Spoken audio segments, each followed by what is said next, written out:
Knights and Marlins wrap up a 3-game set from Turner Field. And time now for our starting lineups. They're, as always, brought to you by Toyota. For Freddie Gonzalez, a speedster, Emilio Bonifacio will lead it off.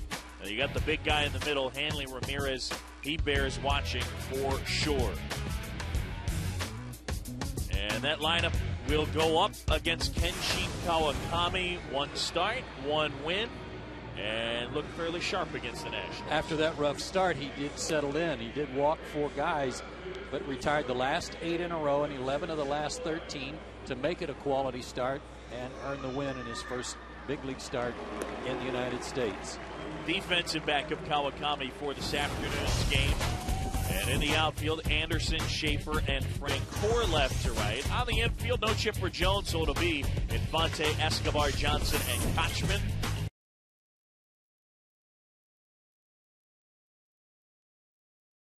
The Braves making the move and sending out Clint Sammons to AAA Gwinnett. Ross had a couple of rehab assignments at Rome, went 3 for 6 with a homer included, and he's ready to get his season started today. David said that the groin, it was on the right side, only bothered him running, not hitting, not squatting, nothing besides running. So we'll see how he fares today in his Braves debut. Kawakami ready to go. First pitch of the game. In for a strike, and we are underway. Another cool, windy day here. Bright sunshine, but just 62 degrees at game time, and the wind 10 to 15 miles an hour blowing straight in, basically. A ball and a strike to Bonifacio, who's been getting a lot of attention, not just locally, but nationally. That speed, that electric style, and the Marlins, of course, wanted to improve their defense, and he factors in that department as well. Well, another thing about not walking anybody today or cutting down on them is last night this team got 8 walks and had 2 batters hit. So they had 10 free base runners, the Marlins, as they beat the Braves and got the 5 runs of the 9th that put it away. Atlanta can't afford that today. There's a strike, and it's 2-2, especially so against this team that top to bottom usually features a lineup that can hit it out of the park. That's typical of the Florida Marlins, but they haven't homered in this series. They're doing it by coming through with hits with runners in scoring position and getting guys on at the top of the order, although Bonifacio last night struck out 4 times in 6 at bats.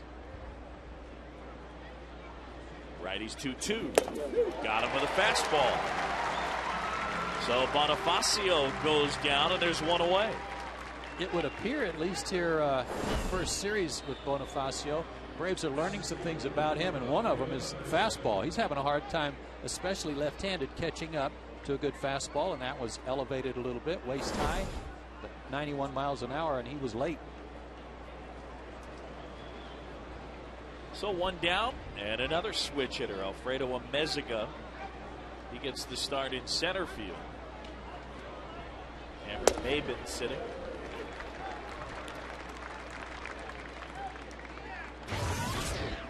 It's interesting, Joe, how many teams in the offseason into 09 look to improve their defense. Left field, Garrett Anderson. Wind's going to be a factor today. Garrett's sunglasses on. Able to pull it down, 2 away. I think that with the lack of 40 to 50 home run guys, where teams were willing to say, hey, we'll take his bad defense as long as we get the 40 or 50 homers. Well, there aren't that many players. There's not anybody hitting that many homers, it doesn't seem like. So a little more premium on defense and a higher batting average. We're sitting this one out with a bad thumb. Hopefully he'll be back tomorrow against the Pirates, but no guarantee of that.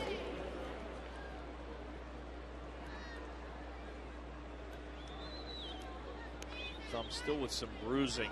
The webbing, as you described it, between the index finger and the thumb, that's still really the sore part of it. It's a tough injury to heal because you can get jammed on any swing, any at bat that just prolongs it. I asked him before the game, so how is it right now? He said if we shook hands, left-handed, would it hurt? And he said, I'd probably want to punch you. That okay, answers that. Good enough. Yeah.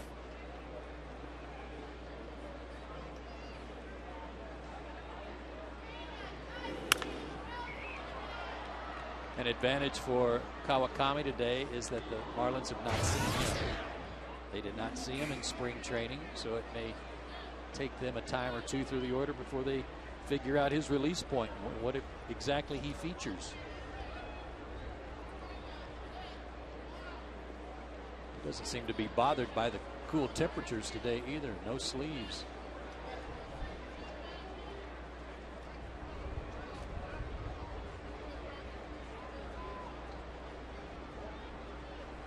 Wind's whipping. It has really throughout this series. To third, gobbled up by Infante. And Kawakami, good start. Gets a 1-2-3. Marlins don't score, and the Braves coming up to hit in the bottom of the first.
Here at Turner Field.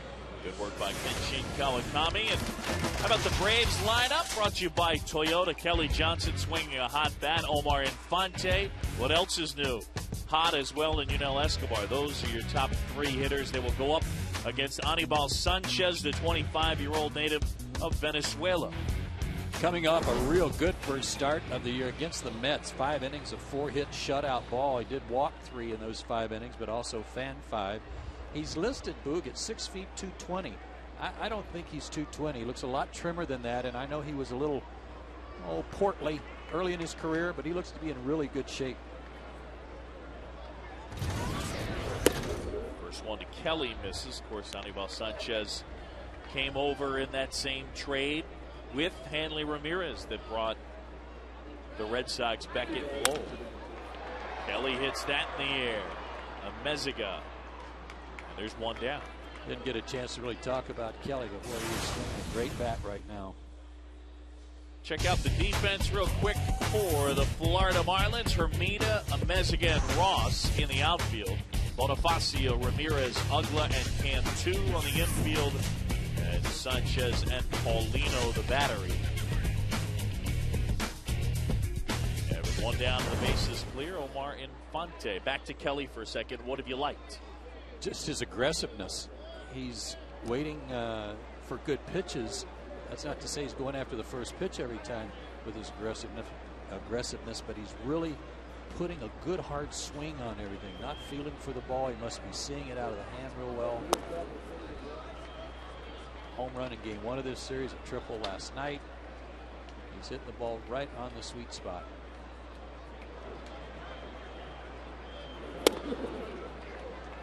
2-0 to Infante, who plays in place of Chipper Jones. The Braves with an excellent bench. Infante and Prado can play all over. line to center. Late start of Mezga, and then makes the diving catch.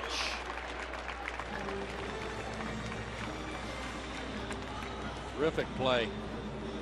I was just about to say how valuable Infante is and what he can do to help the team in the absence of Chipper Jones.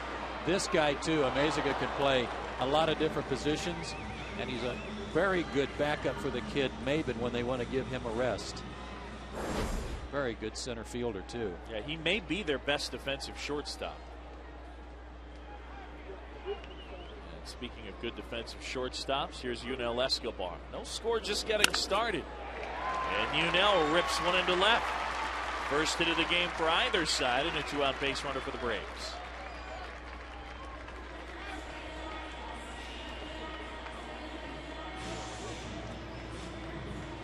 For Yunel, that was almost like an eternity, having to wait for that first pitch to get there, because he doesn't take many pitches.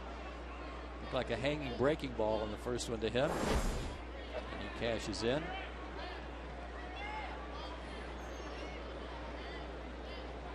Garrett Anderson at the plate. Garrett's been bothered by that calf injury sustained in spring training, aggravated it in Philadelphia.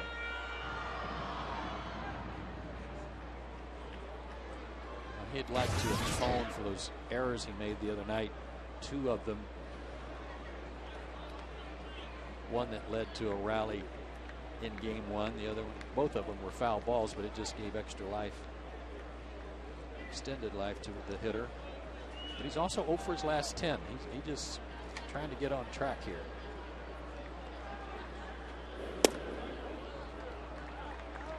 This guy's had quite a career. I mean, that's career numbers coming in, a 296 hitter. He's got just shy of 2,400 hits, 272 homers. He's knocked in almost 1,300 runs.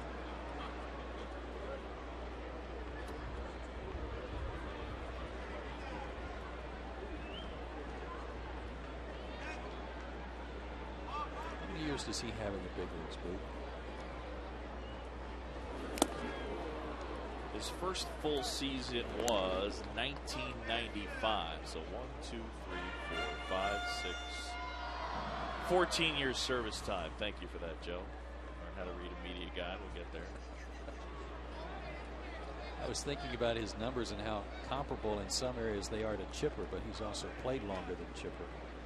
There goes the runner. A swing and a miss. Paulino bobbles the transfer, and a stolen base puts a man in scoring position. Kind of like that. Braves' second stolen base of the year. Escobar now tied with the Brian McCann. That's right. In the stolen base department. Tough pitch to handle for Paulino. And now it's filled up. Paulino had an interesting day in spring training. Started the day, he was with the Phillies, got traded to the Giants for Jack Tashner, and before the day was out, he got traded to Florida. He was going coast to coast. Didn't have to make the travel, of course, but what a day. 3-2. Lays off of it, and there's runners at first and second.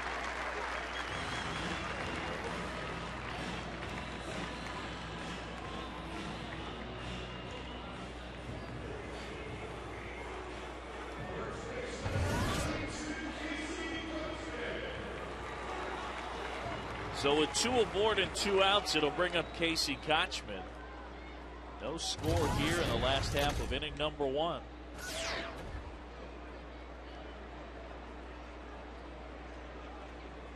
Anibal Sanchez first start of the year against the Mets. No decision, 5 shutout innings. And time called. Paulino goes out to the mound.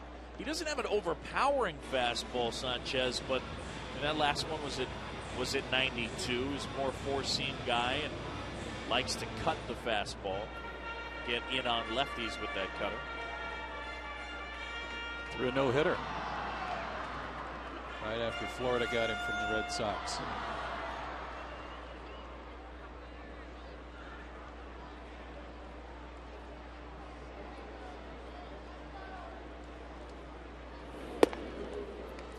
correct my comparison a minute ago. Chipper actually has a little more time in the big leagues than Garrett Anderson, so it does figure that their numbers are somewhat comparable, except in the home run department.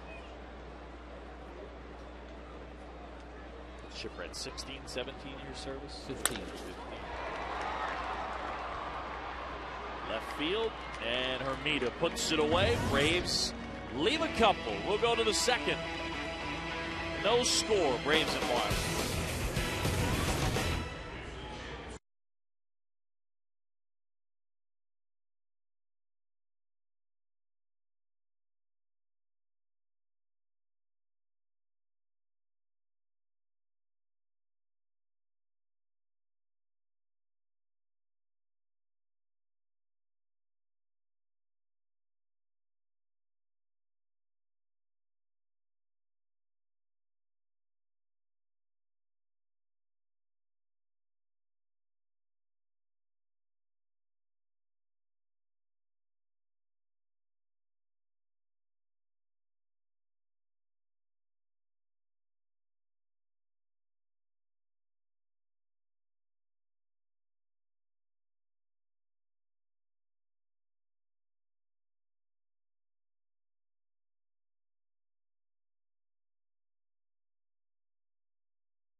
On a cool, windy day here at Turner Field, so folks enjoying a little sunshine, and what better way to spend it than with a foam tomahawk? You know it. In the sun, a little warmer, so we like that. Hit hard, past Infante, so Cantu on the first pitch of the inning reaches base. Jorge Cantu, the Marlin first baseman. A lot of credit being given for the improvement so far in the Florida defense to Jorge Cantu and Ross Gloat at first base. Just catching some of the errant throws from the other guys on the infield. Everybody knows Cantu can hit. But if Florida's going to have a chance to contend for the division title, they have to improve their defense over a year ago. It's interesting because Cantu played third, as we mentioned, last season, but they went into spring training hoping, thinking that Gabby Sanchez would make the jump and be their everyday first baseman. Double play ball. Kelly. And everybody's safe. Wasn't on the transfer, he just dropped it.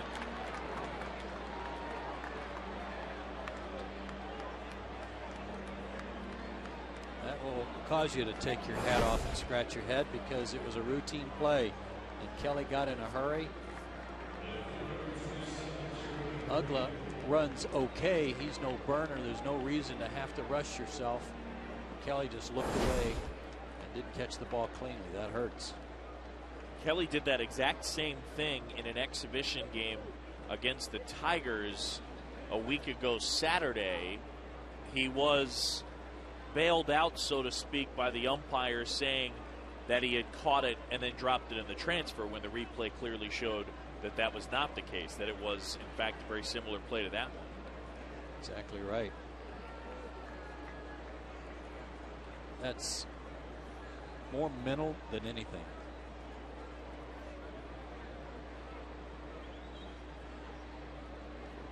Hermida showing bunt, misses it, and it's strike one. It's got to be starting with wanting to be in a hurry. No question. You're trying to get the double play, but it was a routine ball. Escobar didn't have to go in the hole. He didn't have to go up the middle and chase it. It was hit right to him. Didn't have to rush that one.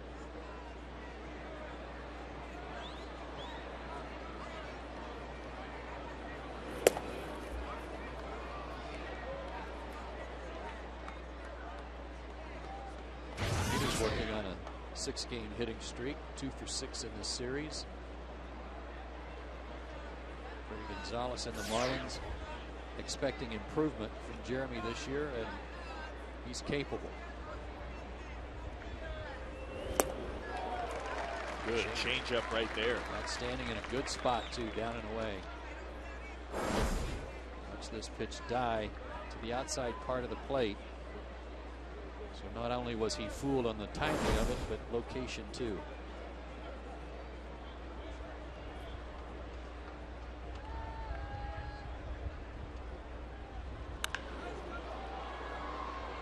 Center field, Schaefer circling to his right. And runners will stay put. There's one out as Hermita's retired.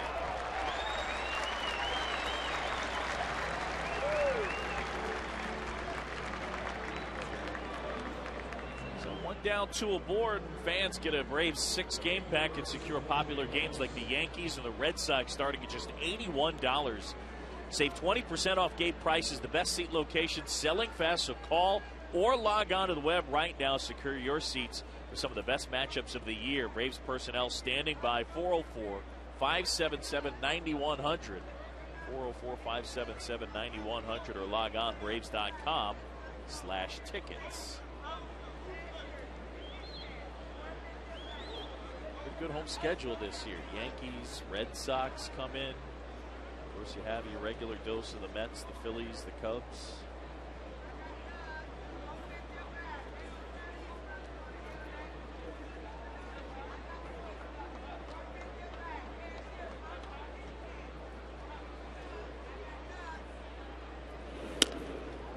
And I would maintain that, and I don't know how you do it, I would maintain that there isn't another team that plays a tougher 12-game stretch than the Braves will play in June, the 19th through the 30th. Boston for 3, Yankees for 3, Boston for 3, and the Phillies for 3. Look out. Chin music here for Cody Ross. Now that'll make you grunt and whine just a little bit too, as you're hoping that it misses you. Why?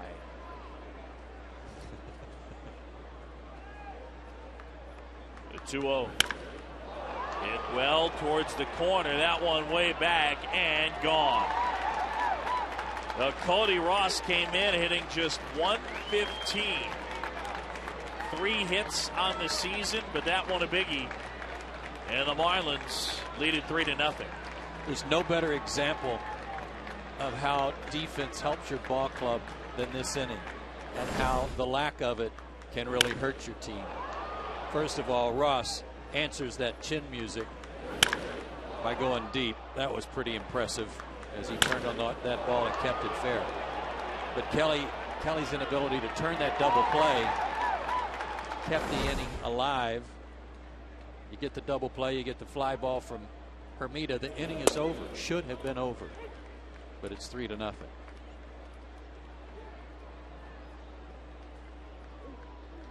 Already the 9th error on Atlanta, by the way. So Ross makes the Braves pay for the error.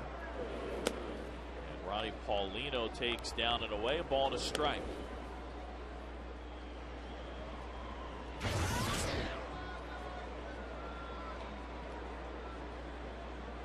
There was some talk that the Marlins were interested in Pudge Rodriguez and possibly having Pudge come back and wear a Marlin uniform. He ultimately signed with the Houston Astros. Playing time was the main issue. It was funny because I was in Miami during the World Baseball Classic. He's there, doesn't have a team. He's in the first base dugout playing for Puerto Rico, and Jeffrey Luria is sitting right there, the owner of the Marlins, and you're wondering if after Pudge comes up with the 4 hits is saying, hey, you got a job for me? What's going on here? Yeah, what do you think of me now? Freddie Gonzalez and Carlos Tosca committed to getting John Baker the playing time, and Pudge wanted more at-bats.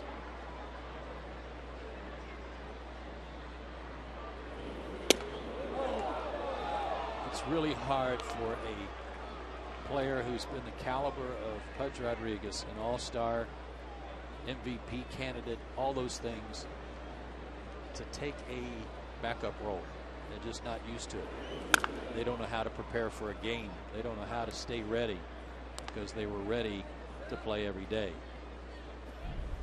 And when you say, well, we'll try to work you in and get you in fast, it's not so much ego. It's just, what do you mean? How do I do that? And how do I stay sharp? Yeah, the longer you've been starting, the harder it is to adjust to.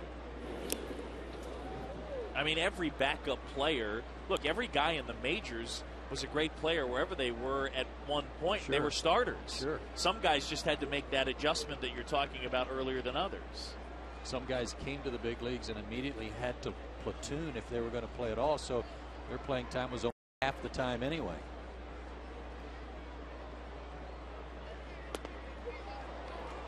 They lost them on a 3-2 pitch, and Anibal Sanchez will come up to hit. Being a little too fine there with Ronnie Paulino. Would have loved to see the pitcher stay in the on-deck circle and have him lead off the third. There's a trickle-down effect to extended innings because of errors, too. And just, I don't know exactly how many extra pitches Kawakami's had to throw here, but it adds up later in the ballgame that will shorten his outing because of it.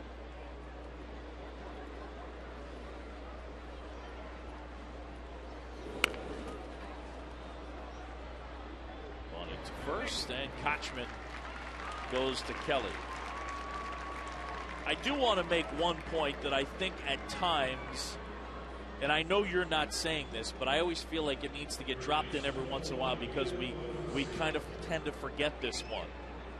Just because Kelly dropped that ball doesn't mean he has to give up the rocket to Cody Ross, though. And I think at times when we describe game stories, we talk about such and such play opened up the floodgates. Well, the pitcher's still allowed to get everybody else out after that. I think that goes back since baseball began, but you think about that game in which the Marlins actually beat the Cubs in that playoff game in '03. What was the kid's name who reached her? Steve Barton. Yeah, it supposedly interfered with Moises Alou. I'm not so sure he really did. Well, then after that, Rodriguez, Alex Gonzalez, the Cubs shortstop, makes an error. If he feels that ball, it might have been a moot point. Yep.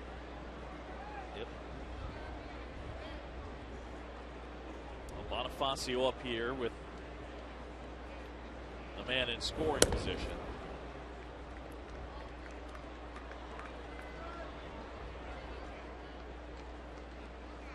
3-0 Marlins on the Cody Ross 3-run home.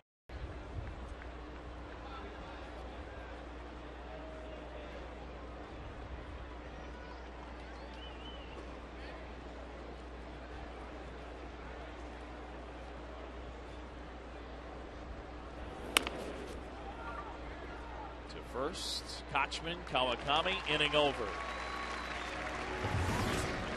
But after the potential double play, ground ball isn't converted. Cody Ross unloads first of the year, and the Marlins lead 3-0.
Championship on Fox Sports South. Joe Johnson leads the Hawks against MVP candidate Dwayne Wade and the Miami Heat. Our coverage starts with Hawks Live at 7:30 p.m. on Fox Sports South. Good luck to the Hawks.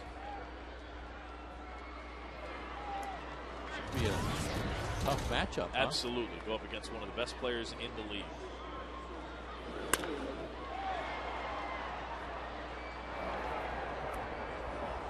For Jeff Francoeur, with his adjustments he's made here to begin this season, there's going to be some times where he's tweaking that as he goes. And he was saying last night after the game that he feels like he's also found a real comfortable spot for his hands. It's maybe a little bit more away from his body, so that when he does start to swing, they go back. They're in a freer position to throw the bat at the ball. And last night, were it not for the wind, he might have had 3 hits. He might have had 2 singles and a home run. The wind held it up. Bottom line is he's feeling good about it. Center field shallow. Amezaga coming on. And there's one down. Hey, time now for a money and energy saving bright idea from Georgia Power. Set your thermostat to 78 degrees Fahrenheit in the summer. Go to GeorgiaPower.com for more energy saving tips. Georgia Power, a Southern company. When does that summer thing start? Man. Even spring, I thought we sort of supposed to move that along. Hey, when I see azaleas popping and dogwoods in bloom, it's supposed to be 70 degrees. Yeah. And it just goes with it. A buddy of mine who writes for Baseball Prospectus was writing a column the other day. He writes out of New York City, and he started his column by saying, before I get to the baseball, this one to first and gobbled up by Cantu, goes to the pitcher, 2 away. Said, before I get to baseball, I'd just like to say, if anybody has seen spring, please apologize. I'm not sure what we did, but we'd be really happy if it came around sometime soon. With him. Weather's supposed to be good in Pittsburgh, though, as the team travels up there. I don't know if I've ever been to Pittsburgh when it didn't rain, and I don't want to jinx it, but it's supposed to be pretty decent up there this weekend.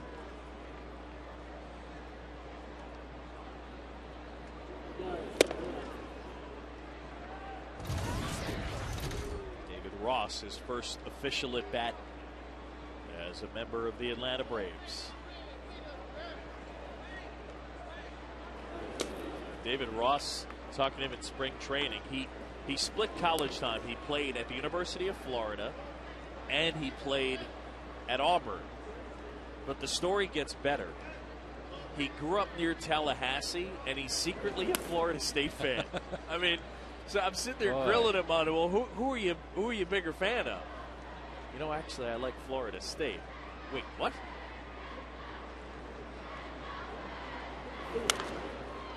He's a big, strong guy, 6'2", 235.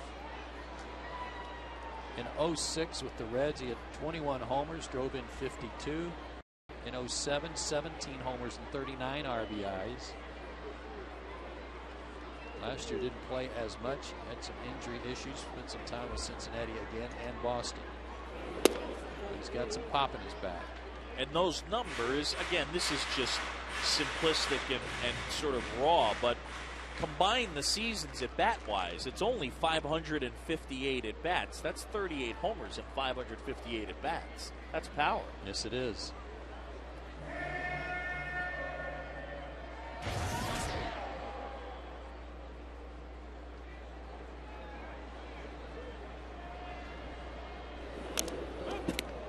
And to be, with all due respect to a couple of his predecessors, Todd Pratt and others, Corky Miller last year, they haven't gotten a lot of offense from their backup catcher. They've got some good defense when they have to spell Brian McCann, but they could use a little help offensively too. He can provide that. Takes the walk right there, so 2 aboard. I mean, 2 out and 1 aboard, and Kawakami will come up to hit. Let me get your take on this, though. Brian McCann hits cleanup on this team and has been counted on as a big-time offensive guy.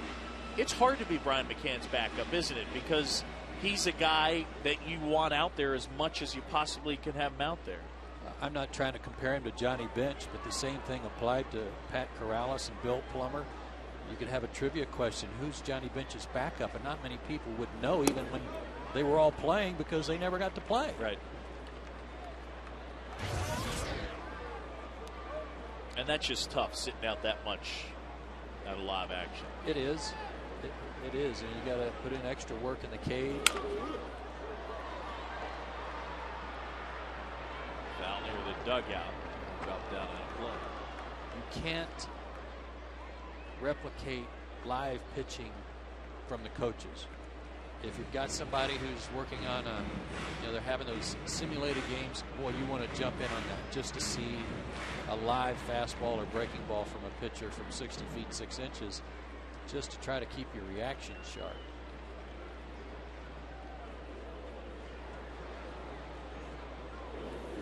Do you remember a time when you played where you went on the active roster a really long time without getting it at bat, and then getting up there and feeling like everything was going a million miles an hour? No question. My last year, I had such a tough year with the bat in Kansas City, and I got to play in a lot of games coming in for defense. Hey! Get the baseball. Kenshin Kawakami. First major league hit.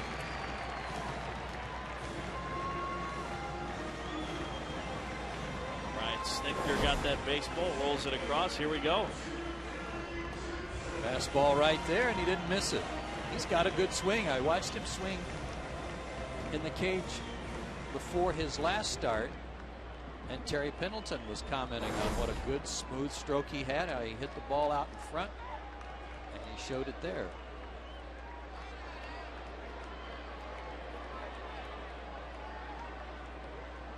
But to answer your question, it is hard when you go through long stretches without a live at bat. You might even be getting in some games defensively or whatever, pinch running, whatever, but it's not the same as getting in there for 4 or 5 at bats in one night. Marlins leading on the Cody Ross 3-run homer in the second.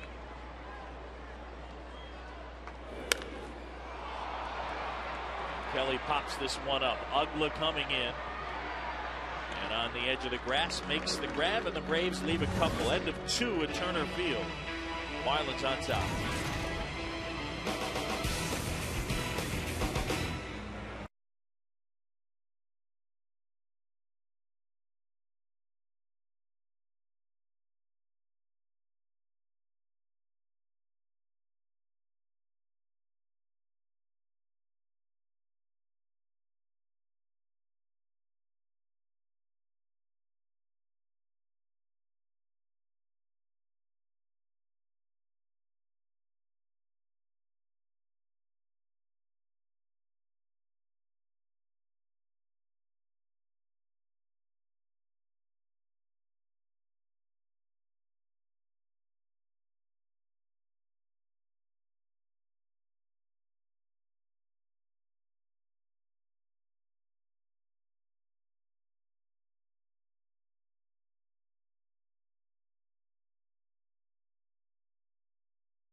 Go to the top of the third. The V-Cast music with Rhapsody.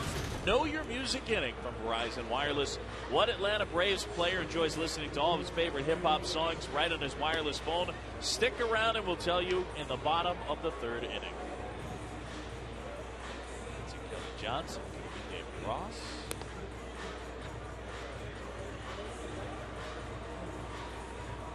It's a good selection to pick from right there.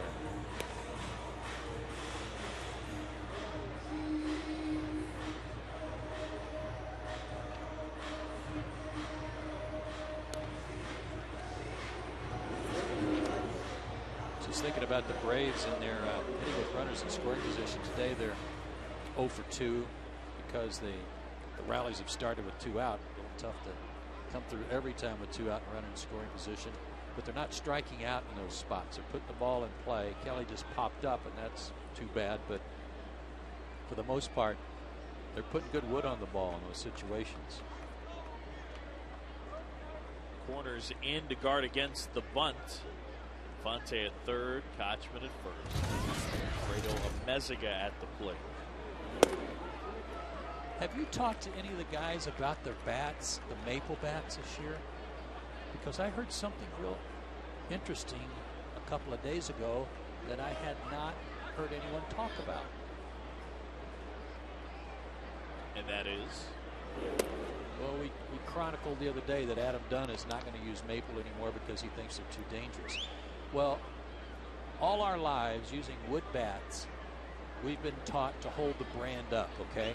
You've got your Louisville Slugger. You got the brand up so that you're trying to make contact on the bat where the ball will hit the bat into the grain as it's running long ways, okay? Well, according to some maple bat gurus, even some tree guys, some arborists, I'm not sure exactly who the so-called experts are. They're saying to flip it a quarter turn.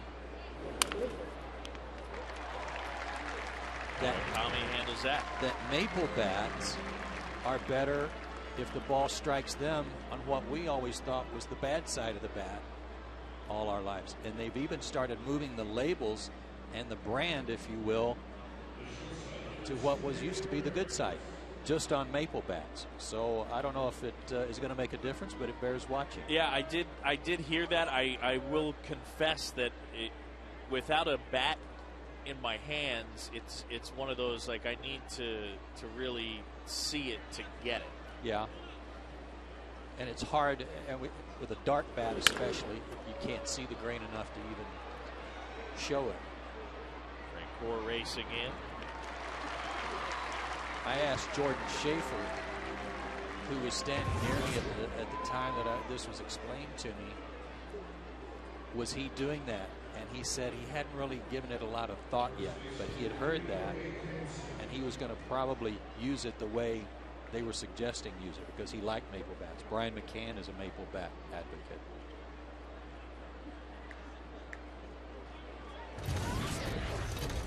Well, they studied it long and hard the offseason. Major League Baseball did, and they're going to continue to collect data on broken bats and broken maple bats. Curious to see what the end result will be.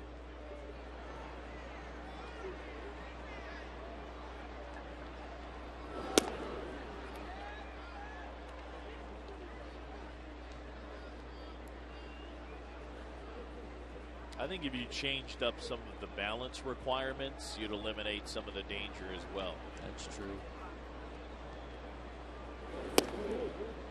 I mean, I know he's Chipper Jones, but one of the reasons that Chipper doesn't break a bat is, I mean, he swings a telephone pole. You know, his what is it, 35 inches, 34 ounces. Mm-hmm. You know, that's not simulating an aluminum bat. That was a bat that Willie Stargell gave him back in the minor leagues and said, swing this now, swing this your whole career. And you get that big bat started, it helps swing itself.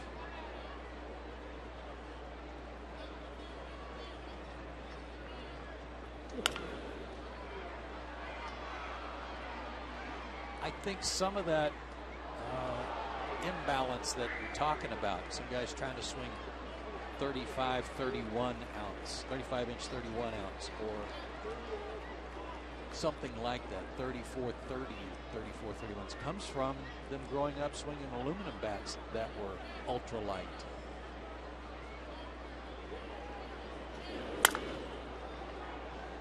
Yeah, they're essentially trying to simulate an aluminum bat shape and model with wood, and that's just not going to stand up the same way. And those became such a dangerous item that even was college baseball that had to legislate, even high school too, I think, a minimum in terms of the difference between length and weight. Yeah, I think it's is it +3 or -3? Yeah.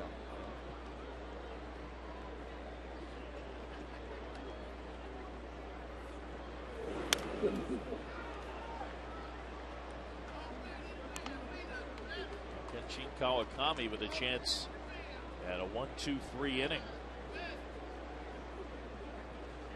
33-year-old from Japan, 11-year career in the Japanese league for the Chunichi Dragons. The Braves signed him to a 3-year, $23 million contract. Payoff pitch to Jorge Cantu.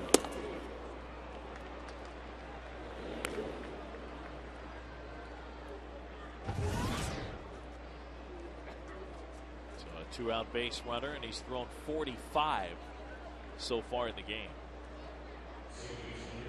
Dan Uggla's had an impressive series. 4 for 9 after hitting into the fielder's choice in the second inning. 4 for 9 with 6 RBIs, 3 in each of the first 2 games. And he's done that damage without benefit of a home run. And that's atypical for Uggla, whose numbers usually reflect his home runs. 30 homers, 90 RBIs. And one of the things he's trying to do is figure out a way to drive in more runs without having to hit home runs, and he's off to a good start in that. 12 of them knocked in. You mentioned those home runs, though. I mean, it's hard to imagine, but Dan Uggla, 90 home runs in the first 3 years of his career, the most ever by a second baseman to start his career. That's quite impressive, isn't it?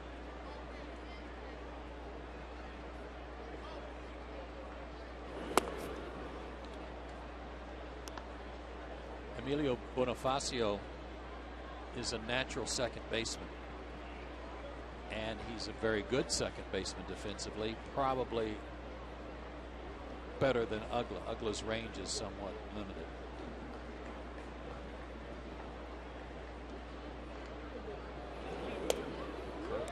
And apparently there was some thought given to maybe moving Uggla over to play third base and putting Bonifacio at second, but not yet. Maybe this time next year you might see it happen, but not for now. It would have been interesting for Freddie Gonzalez if Gabby Sanchez had hit and started at first, and they put Cantu at third. For some talk, maybe even they would have played Bonifacio in left. Yeah. But they liked him that much in spring training that they were gonna find a place for him.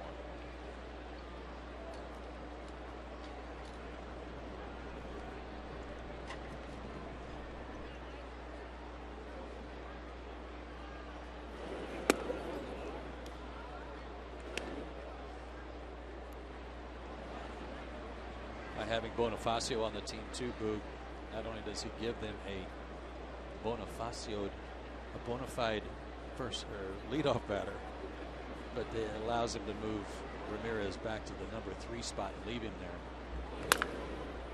Line, fair ball down the line. Anderson picks it up. It's a double, just off the end of the bat and just fair. And now some trouble with 2 outs.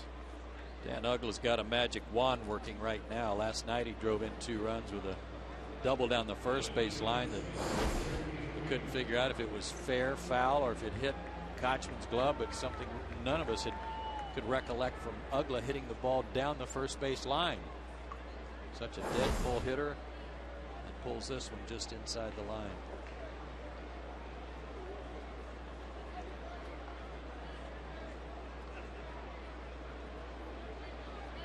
Jeremy Hermida.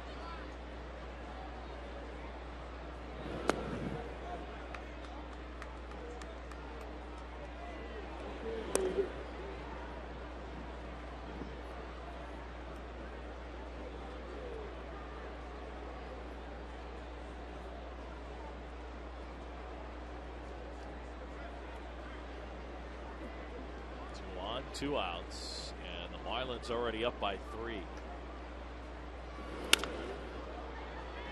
little late that time.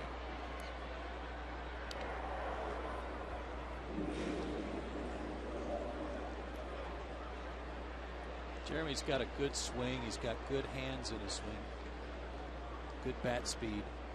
There's one thing that I would try to get him to do is have a more relaxed posture. He looks like with that back leg bent the way it is, he's almost tense or tight standing there.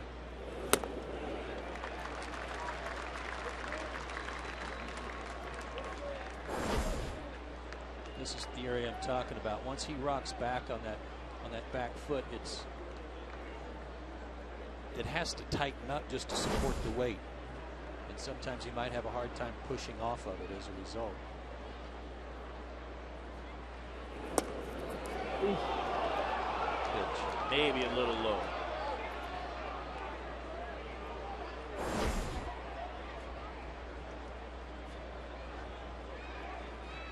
Nothing else wrong with it.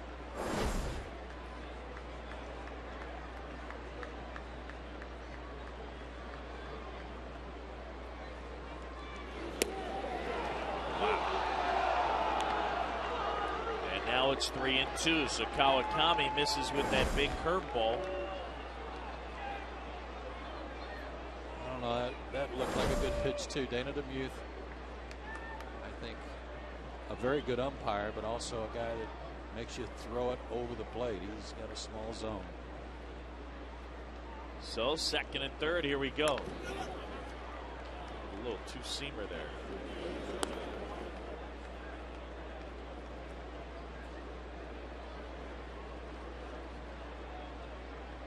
When you saw Jeremy Hermida in high school, did you think he would be a star? I thought he had a chance to be a really good professional player. But his development was really quick in high school. He was always a good player as a kid, but he really jumped 2 or 3 rungs in high school with his ability. Made him a first-round pick. Kawakami blows the fastball past him, and Fonte, Escobar, Anderson coming up.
And Anibal Sanchez to face Infante, Escobar, and Anderson. A Cody Ross 3-run homer, all the offense in this one. Omar lined to center his first time, and a hit stolen from him and a diving grab by Alfredo Amezaga.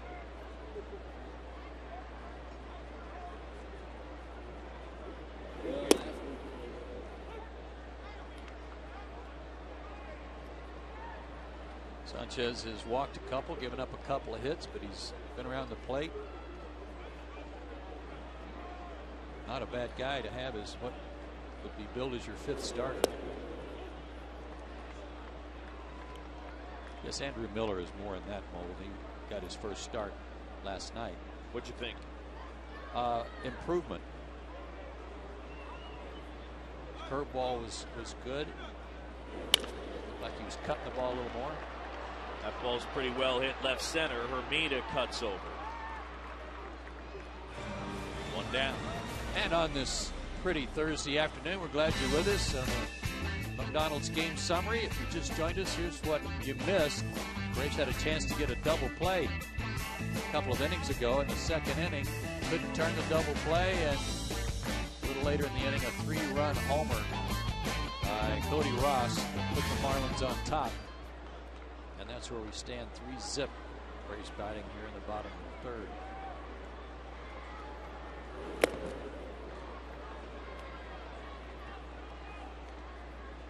Unell is single to left his first time. Unell Escobar right now seeing the fewest pitches per plate appearance in the majors. 2.63 pitches per plate appearance. Well, he's seen 2 this at bat.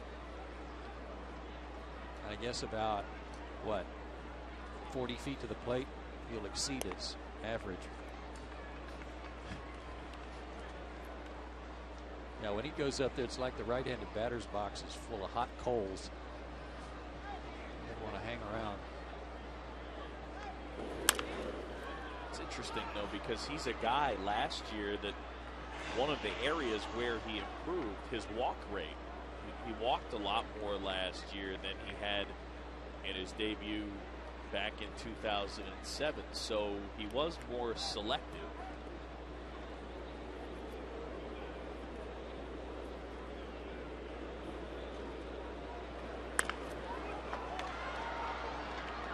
Right center, Ross and a Meziga.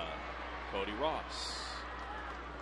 And look at Esco hustling just in case that ball dropped. He was going to be on second base. He didn't drop his head and loaf to first or pout. He was hustling.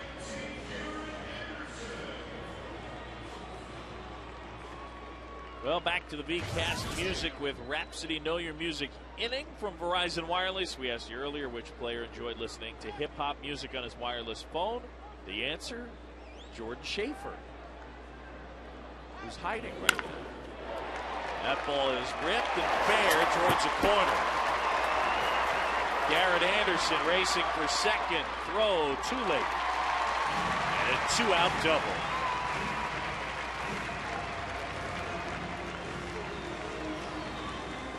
And a reminder, visit VerizonWireless.com/music today to find out more about VCast music with Rhapsody.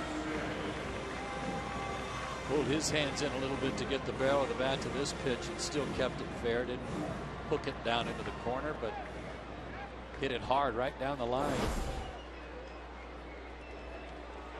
That's his first extra base hit. It is.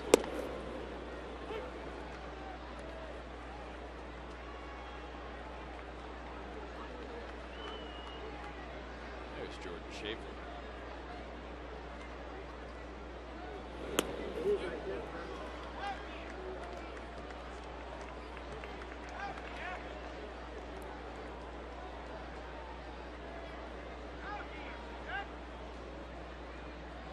Casey's gotten off to a good start defensively at first.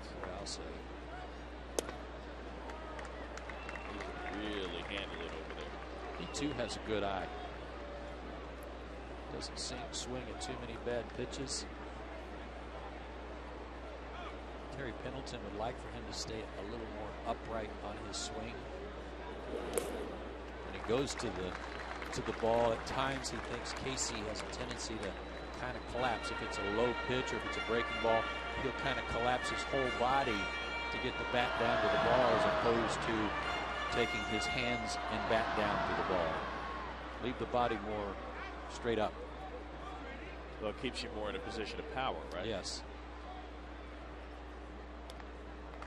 If you're dropping, if your knees are collapsing and the upper body's coming down too, you're going to have a tendency to top the ball more than anything else.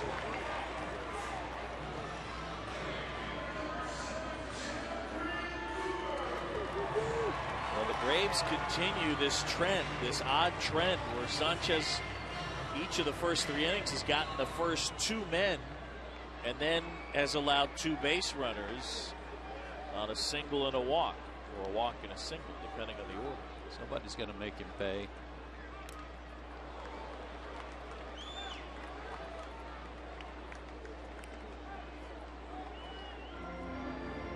I think one of the things, too, that's pretty clear with Jeff Francoeur is he still is going up there thinking about hitting the ball to the right of second base. Had a base hit to left and base hit to right last night. Chased one upstairs, and we've seen a lot less of that. And he was here early today to address a large group of kids who were here for the Braves Weather Day. Channel 2 had their contingent of weather men and women here to talk to some school kids about various weather conditions, and Jeff came out and pretended to be a low pressure system.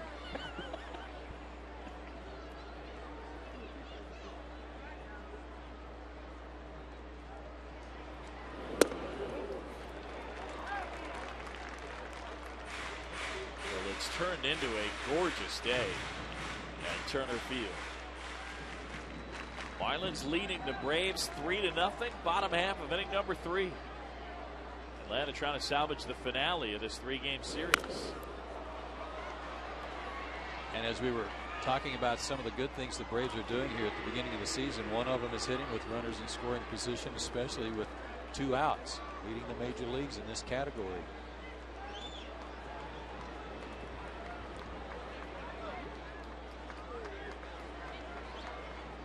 For 2 today.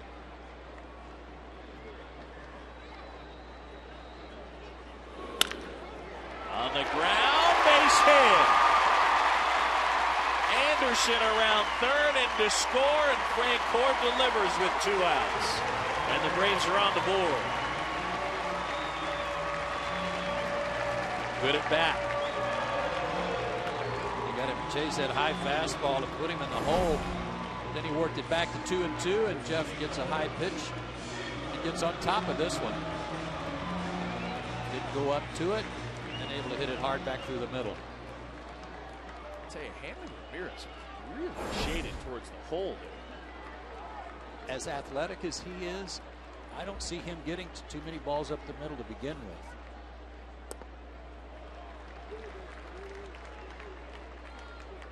There's even some talk with regard to his future and how it might be in the outfield. Made over 20 errors last year at shortstop.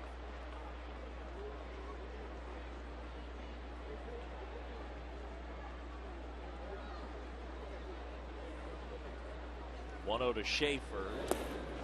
Good eye. Feels like for Hanley Ramirez, a lot of the times it's fielding a ball cleanly and then just kind of airmailing a throw on a fairly routine play.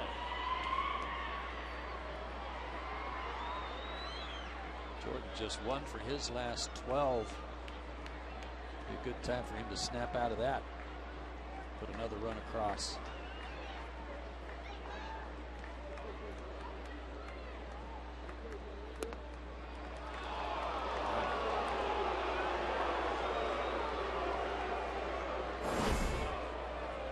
Looked high from up here.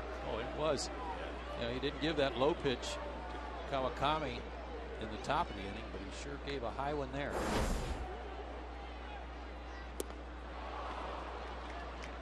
Now 2-2.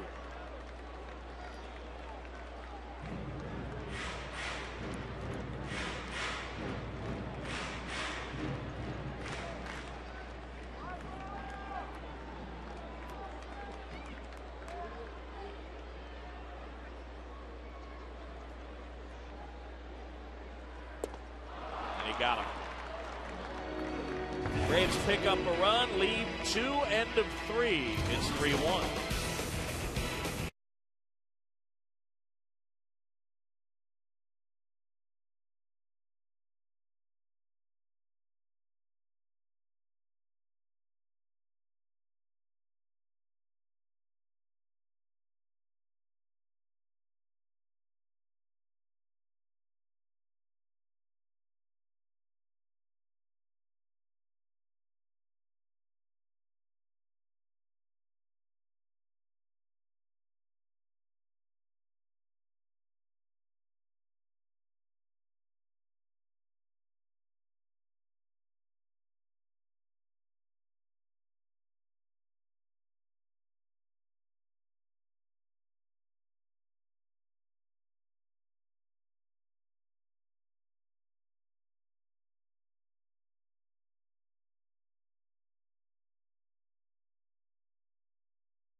KFC. Life tastes better with KFC.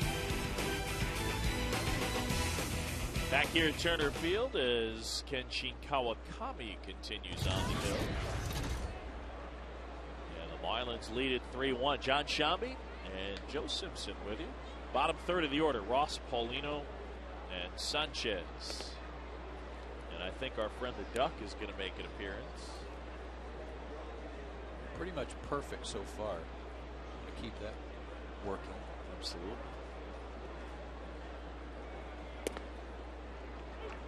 Yeah, you've been good on Peachtree TV as well. Been feeling it early. Yeah, I have to admit, last night though, Johnny Sane there was a score, and the first game box score for Jackie Robinson rather, and so the pitchers were listed there. I had a little bit of a clue. Right. The clue being that you could read. The clue being that Johnny Sane, I think, pitched 9 innings. So there's a pretty good chance. Elementary, my dear Watson. Yeah. So Al Galim was probably listening. He didn't want me to take full credit for that. Now, does Hal come up with the trivia question? Yes. Ground ball past the diving Escobar. Cody Ross is 2 for 2. Looks like he's about to break out of it after a slow start. Let's break out the Duck. How about it? Okay. Time for our Aflac trivia question. Here comes the Duck. Hanley Ramirez, one of 4 players all time over 45 doubles and 50 stolen bases in a season. Name the other 3. Good grief. That's a good question. They're getting a little angry. 45 doubles and 50 stolen bases. Ricky Henderson might be a good call there. Yeah. Joe Morgan might not be bad. I like that too.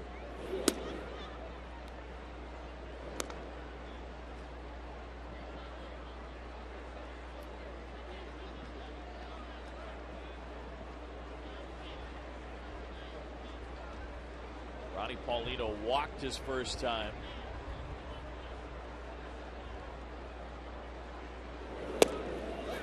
Good pitch, right on the edge, 1 and 2. Carlos Beltran, he'd be a 50 stolen base guy. The 2 guys I was thinking of were Beltran and Rollins, but I don't know if they quite have enough. Another good breaking ball to put him away.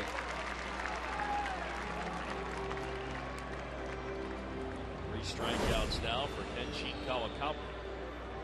Threw right at him and made him flinch. Javier Vasquez was doing that a couple of nights ago in a losing effort. He struck out 12, but got a couple of strikeouts looking when some right-handers flinched and had the breaking ball thrown right at him.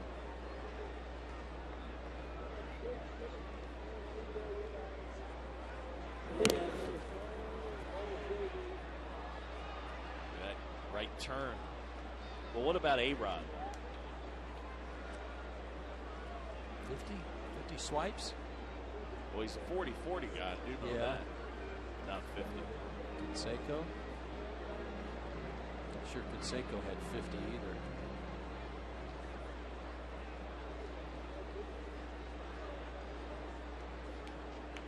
I like your Ricky Henderson. I like pick. Ricky Henderson a lot.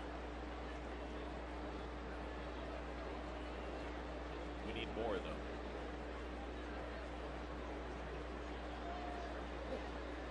Fonte charging in. I think of a lot of guys that had 45 doubles. I think a lot of guys that stole more than 50. It's just the combo. Yep. It's a pretty interesting group. Well, what about Willie Mays?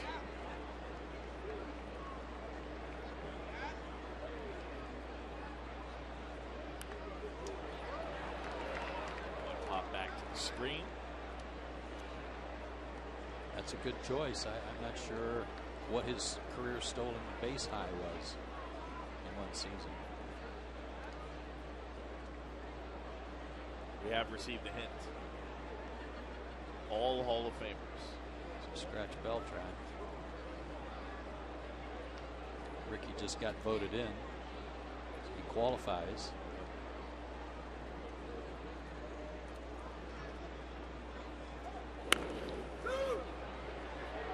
Kawakami to second. That's all they'll get. You could hear David Ross shout 2. But the throw a little offline. Don't know that they could have turned 2 regardless. Nice play by Escobar to make sure he stayed on the bag to get that lead out. Throw was off the mark, but he wasn't trying to hurry anything to try to get the double play. Make sure you get the lead guy. Well done.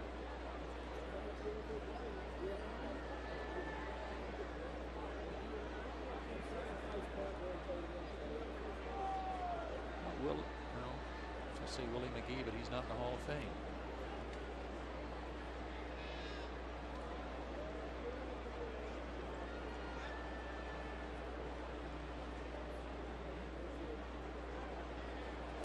Paul Molitor, how's that drafted? Like that. How about our Firestone leaderboard? This young man has played multi-hit games. Emilio Bonifacio, 6 multi-hit games in the team's first 8. I'll give you a guy, he's already given me the hint, but I'll give you a guess that I like a lot. Tim Raines. But he's not in the Hall of Fame. Yeah. So that's wrong. But I like my guess. I like that guess. I do like the guess.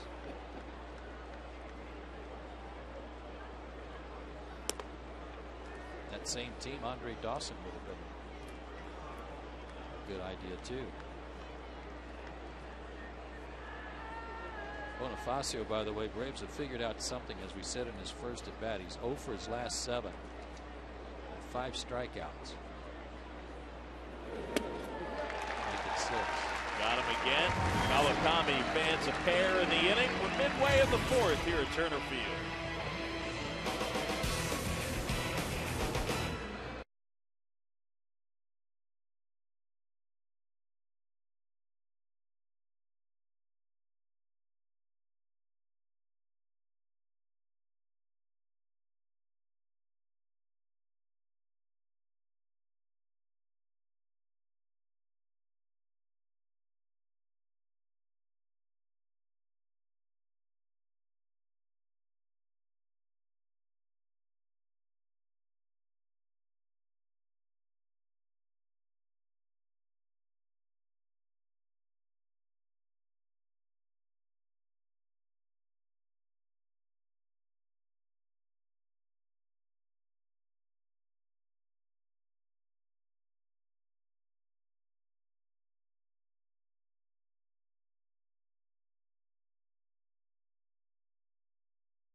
1. And get a family value plan for tickets, for hot dogs, for Cokes, parking, plus a program for only $59. Or enjoy all of your favorite ballpark foods with AM/PM all-you-can-eat tickets. For tickets, visit Braves.com/tickets or 800-745-3000. A lot of good deals available.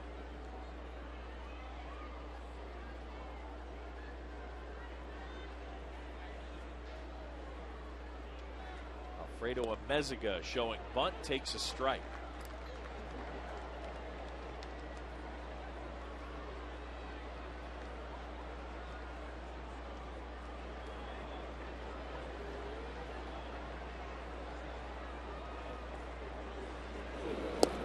Good curve. He's got a really good hook. He's using it to good effect today, that's for sure. At times having a little trouble locating his fastball, but that curveball's been very reliable.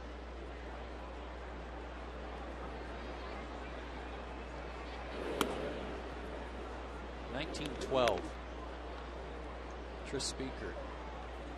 53 doubles, 52 stolen bases. Jeez. Hit .383. Okay.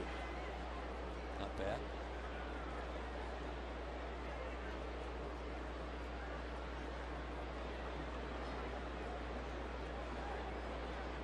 Tommy's 2-2. Right there, got him. Strikeout number 5.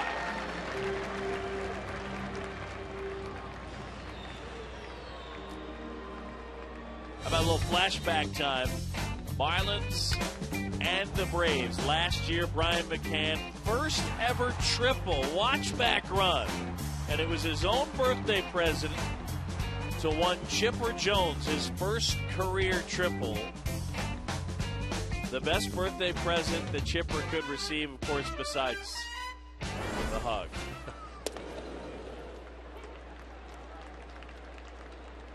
And here's what Mac had to say, our Geico quote of the day: "No, I'm as slow as it looks."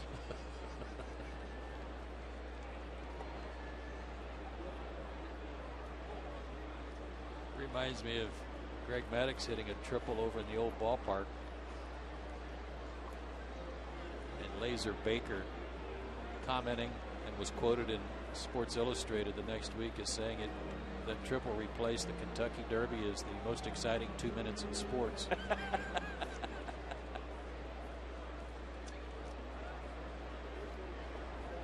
Well, Brian with the exclamation point, the slide, the head first slide into third.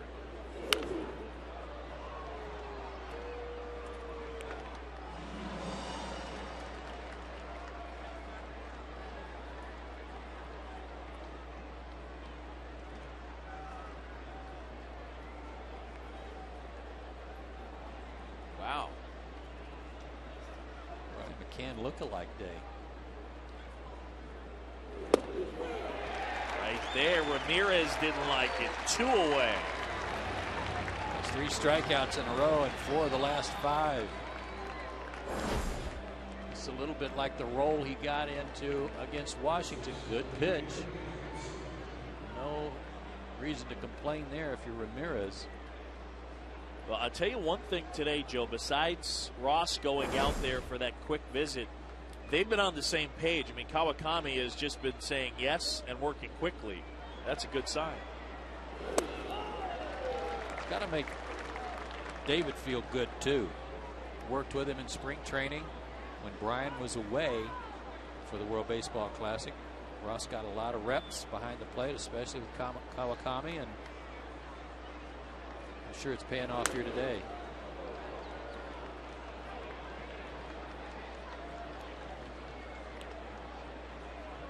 Marlins up 3-1 if you're just joining us.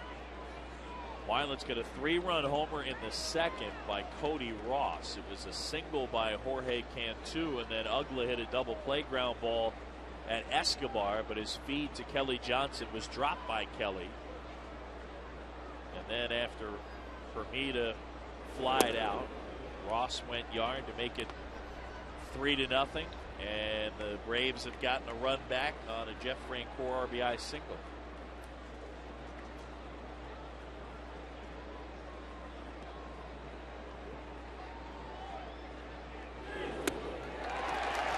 struck out the side. Kenshin Kawakami, 7 punch-outs of the afternoon, and he is settled in. He gets a Meziga, Ramirez, and Cantu.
The Marlins by 2.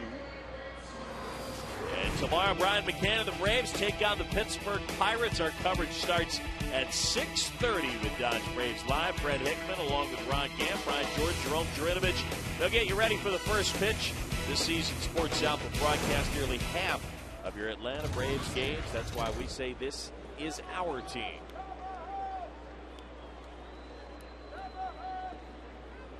Need to get that leadoff man on. Braves have been unable to do that so far today, although they've had a base runner in every inning.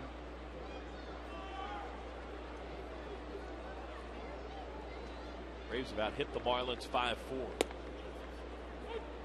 2-1.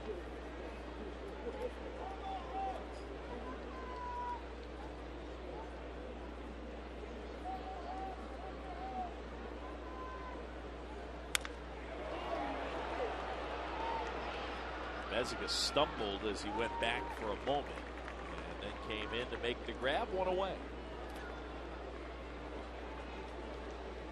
Cameron Maben the day off. The rookie center fielder has been struggling a little bit. The versatile Meziga getting the start.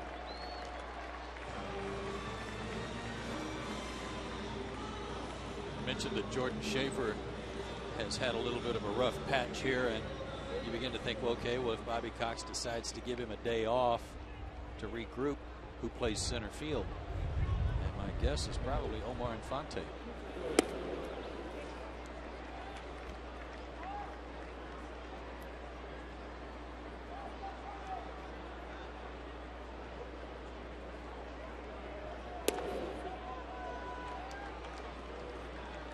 To Yunel Escobar is 1 for 2, a single and a stolen base. That stolen base, by the way, the first against the Marlins this year.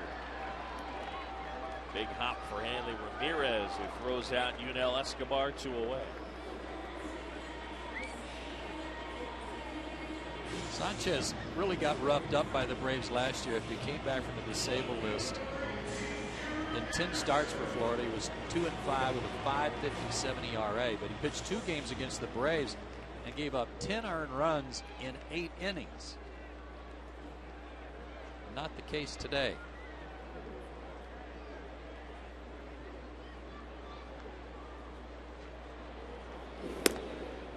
And again, you mentioned the story. It's worth retelling. He was coming back from surgery on his labrum, the labrum in his right shoulder. That ball is roped towards the corner. Bangs up against the wall, and Garrett Anderson going to make his way to second with his second double of the afternoon.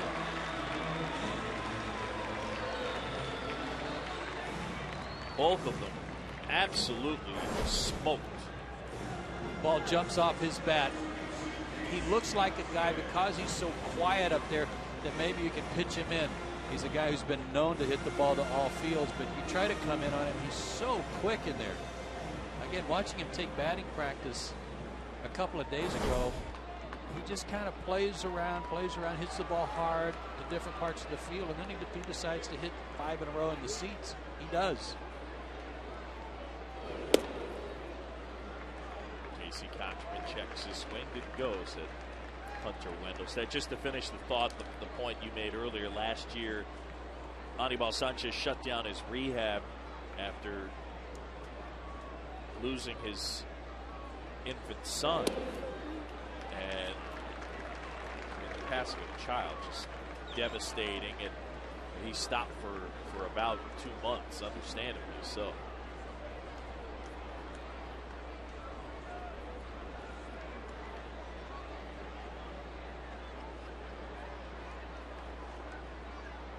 I don't know how you motivate yourself to go back to the weight room and pitch it in. Rip to right, base hit. They'll hold up Anderson. The throw offline, but a strong throw from Cody Ross, and they're at the corners. I would say that for Brian Snitker, if there was anybody running other than Anderson and probably Kochman, he probably tries to steal a run here.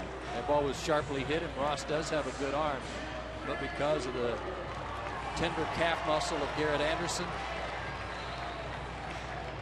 Brian, rightfully so, elected to hold it and to take another hit to get the Braves a run across.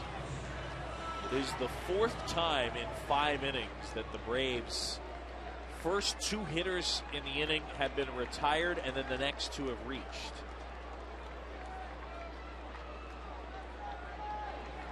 Francoeur, an RBI single his last time. Jeff got a pretty good pitch to hit there. Yes, he did, and I wonder if he went up there looking for something up, because they've been trying to get him out and put him away with fastballs up, and they made a mistake last time up with a pitch in that same vicinity when he had an RBI single.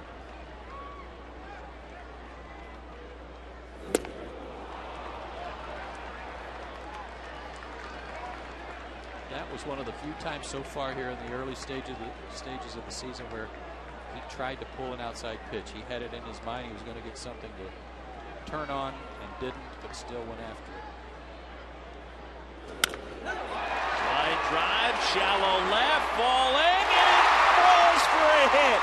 In to score Garrett Anderson. Over to third, and safe is Casey Kochman.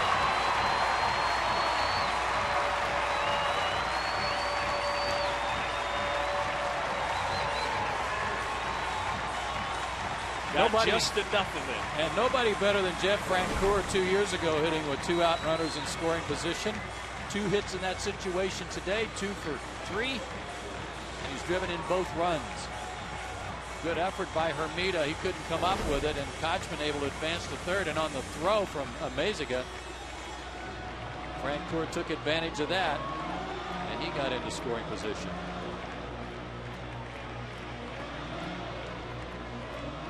Mark Wiley, the veteran pitching coach.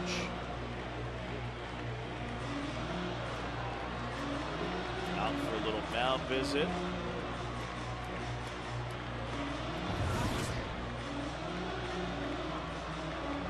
Jeff Francoeur has knocked in a pair of runs. And this is a 1-run game. They're going to score that a double. Thanks.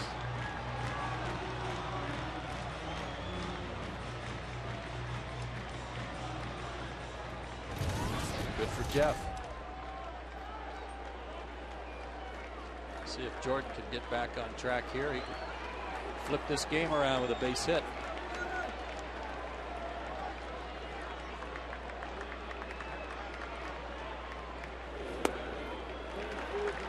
As a young player, sometimes you get a bad call made on you like his last time up.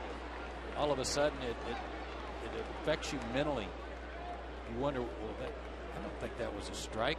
You know, was that a strike? And all of a sudden here comes the next pitch, and you're not quite mentally prepared to reset. You're still having a conversation with yourself. Yeah, you are, and you're kind of doubting yourself. Well, if that's a strike at this level, it never was before. All of a sudden, it's strike 2 and strike 3, and the inning's over.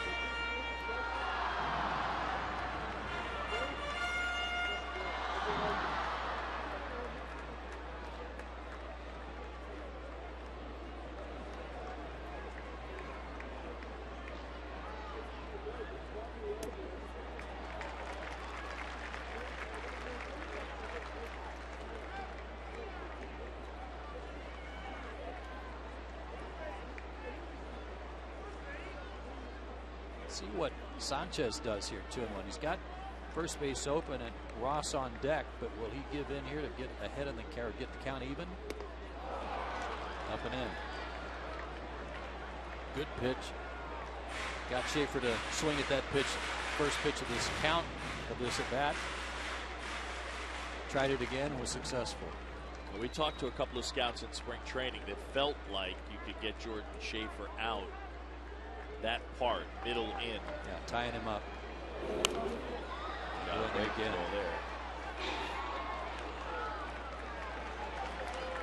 A spot, a hole. In baseball terms, he's got a hole in his swing. That's a spot about the size, in this case, of maybe a bowling ball, just in front of his belt buckle, where if you throw a fastball in there, it's difficult for him to get his hands in to get the barrel of the bat to the ball. Check swing, did he go? Yes, he did, says Hunter Wendelstedt. Schaefer down on strikes. Braves lead 2, but Jeff Francoeur comes through again. It's a 3-2 game.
Martin Prado takes over. And Omar Infante will slide over and play shortstop. Not sure what happened to Yunel Escobar. Well, he tried to leg out that infield hit in the bottom half of the inning. I don't know if he strained something in that effort or not. We're going to take a look at a replay to see anything. Looked like at the end he was kind of grabbing at his groin a little bit after he crosses the bag. You can see him slowing down, really laboring there, and then right here maybe his upper thigh, possibly the groin. So let's hope that's not anything serious.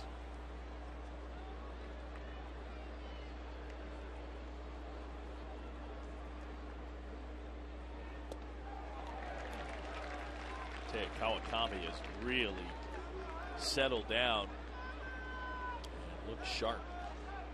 Well, he gave up the 3 runs in the second on the 3-run homer. We've already talked about how the error came into play big time that inning.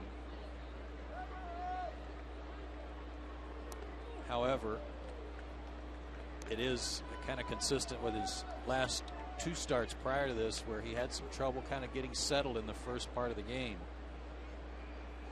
Gave up a walk and a double in the 3rd inning, but since then has been lights out. Against Washington, set down the last 8 in a row and 11 out of 13. Kelly Johnson taking off the sunglasses as there's now a bit of cloud cover.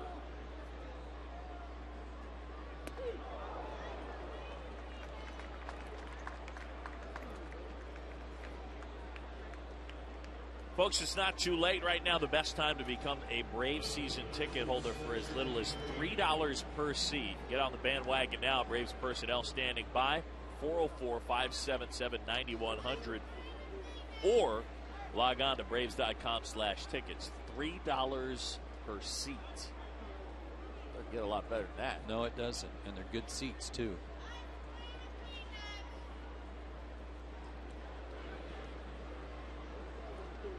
Was it you, Boog, telling me about some of the complaints from the 2 New York stadiums and having some obstructed views?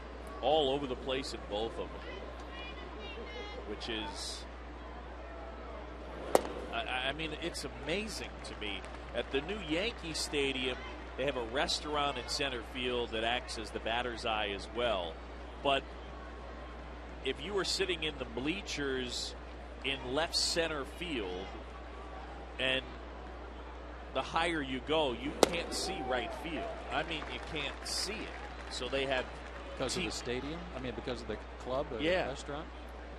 And they have TVs on the wall. And then, I mean, that's just one of the examples of the obstructive view at Yankee Stadium. And then at Citi Field, they've had issues too.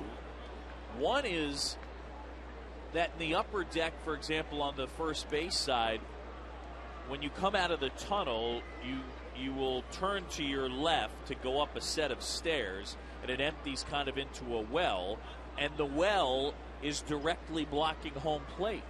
So every person that comes up and stands and then to turn again to go up the stairs is going to be blocking someone. Hermida puts a charge into that one. And Ugla racing around third. And Jeremy Hermida, it's an RBI triple.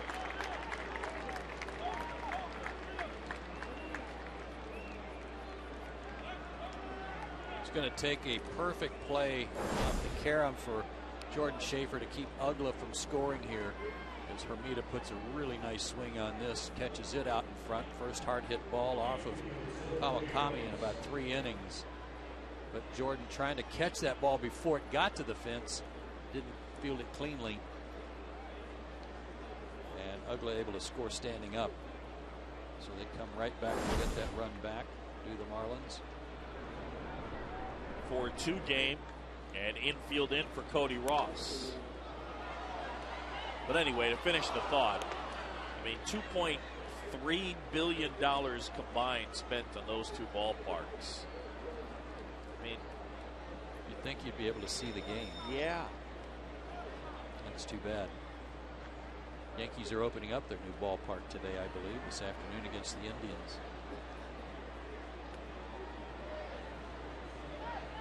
No score top of the 3rd there.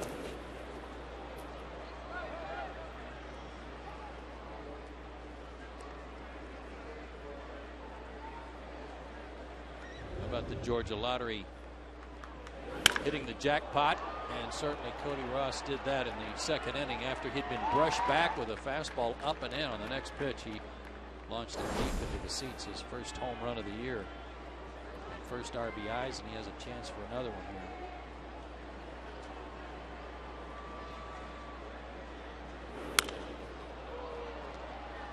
High fly ball left center field. Schaefer's got a very good arm. Makes the catch. Hermida tagging and the throw off line.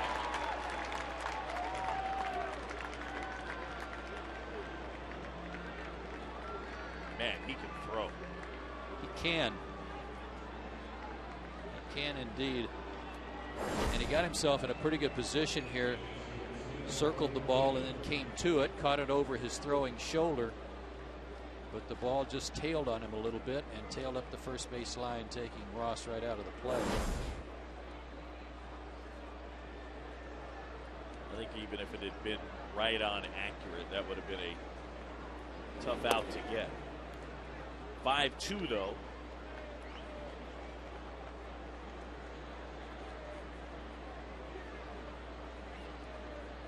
And here comes pitch number 101 from Kawakami.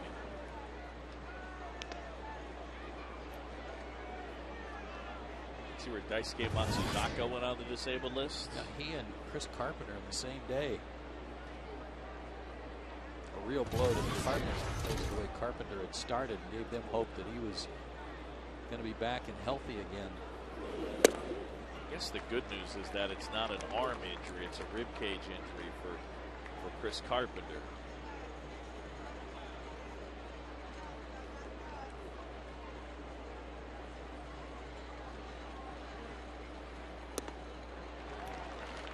One of the things that I find funny, and I know that the WBC is certainly something you got to look at when it comes to Daisuke Matsuzaka and the shoulder fatigue.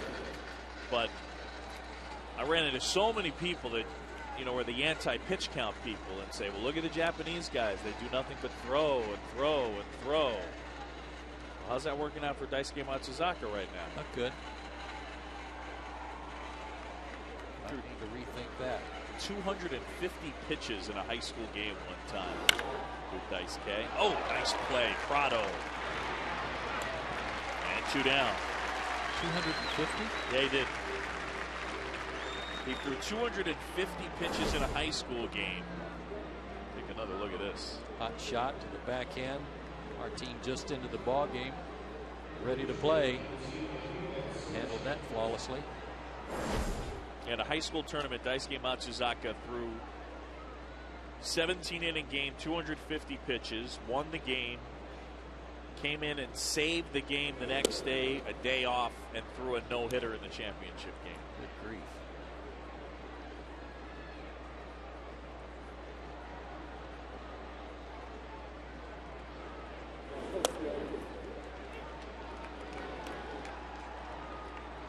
One of the things that Kinshin does is with his fastball, I would call it a changeup, but he does change speeds with it. He'll throw 91 and then another one 87, 88. Which you would think for a changeup the difference in speed would be different because that one floats out of play.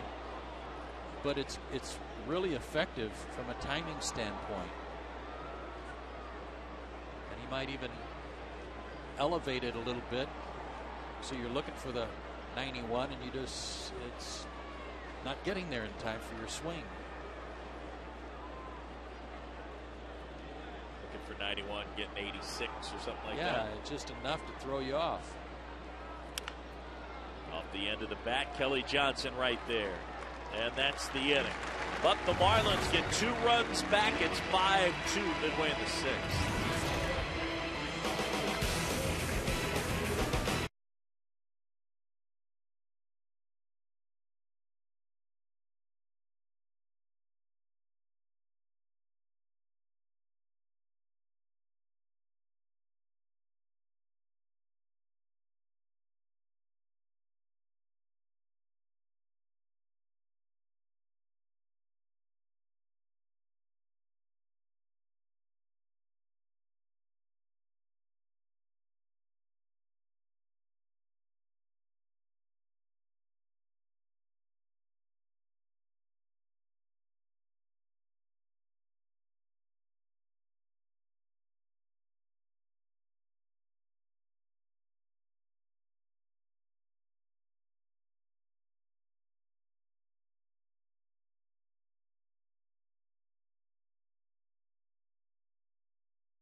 days ago on a diving catch. Beautiful. Coors Light Freeze Can brought to you by Frost Brewed Coors Light, the world's most refreshing beer. I agree.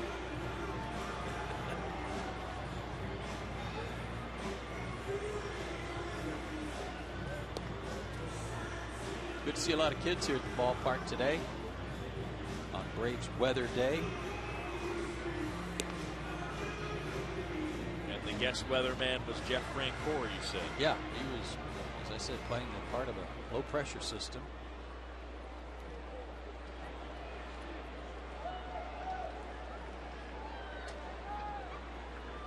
David Chanley, Karen Minton, the whole weather crew from Channel 2 are here to give some weather tips to the kids.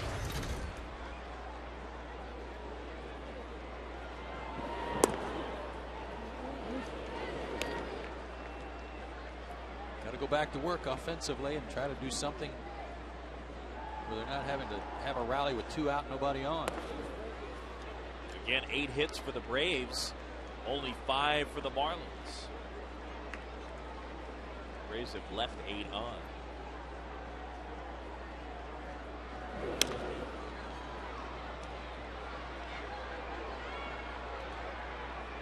One down. Well, the Braves Clubhouse Collection catalog is your source for Braves player name and number t-shirts like Kenshin Kawakami. Order your copy of the Braves catalog today. 800-433-BRAVES or stop by the Braves Clubhouse store at CNN Center.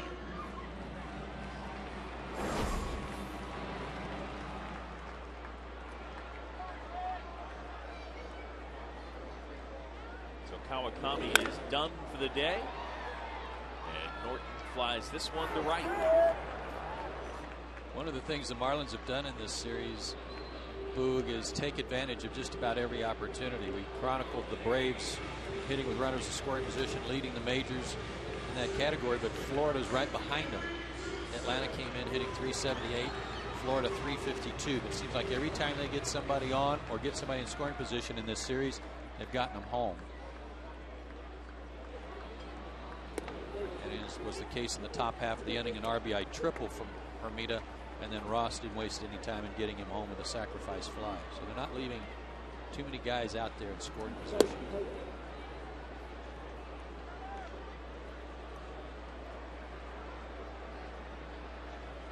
Cody Ross, big 3-run homer. The start of play today for Kelly. One of the amazing things for him is he was 3 for 14 against right-handed pitchers and 7 for 16 against lefties. Long run over there, Hermida. Couldn't make the grab.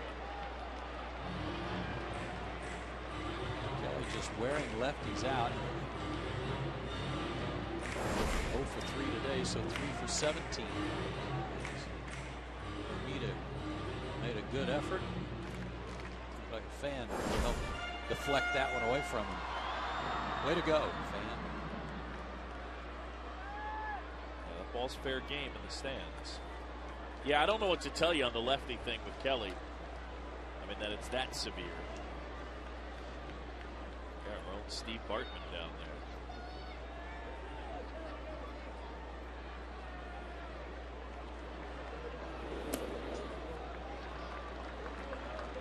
I think one of the things from a left-handed standpoint is how hard Kelly concentrates to stay in on him, not give in. And 2 will take it himself. And Anibal Sanchez with his first 1-2-3 inning of the afternoon.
pitch. Swing and long drive. There it is. Number 500. The career 500th home run for Michael Jack Smith. And the 3-1 pitch. Swing a long drive. Watch this one.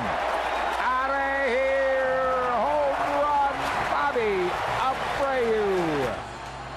The 0-2 pitch. Swing and a miss. Struck him out. The Philadelphia Phillies are 2008 World Champions of Baseball. The voice of Harry Callis, who passed away this past week, and Harry, he will be missed for sure. Well, I know as a Philadelphia fan, most of your youth, he was your guy, and that's a big loss to the fans in Philadelphia, not just from a baseball standpoint, but a sports standpoint, as much as he did for that city. Yeah, the voice of NFL films, and yeah, for me, the voice of my childhood. When I think of listening to baseball growing up, he was the narrator. You know, we've talked about that. We haven't had a chance here on Sports Out to pay homage to Harry, but also Mark Fidrich, the tragedy of losing what was a comet streaking across the baseball sky in the mid-'70s, late 70s. He was so wonderful for the game, and what a shame to lose him in the fashion, the accident that occurred that took his life too. He'll be sorely missed. That amazing rookie year, I believe 1976, and he started the All-Star game at Veterans Stadium. If not that year, then the following year, but I think it was his rookie year, he had 24 complete games.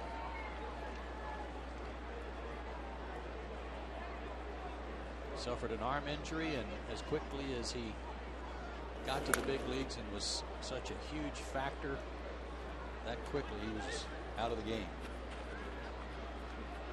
I just heard them say overhead that Yunel Escobar suffered an abdominal injury and is day to day. A little tough time with the left side of the diamond.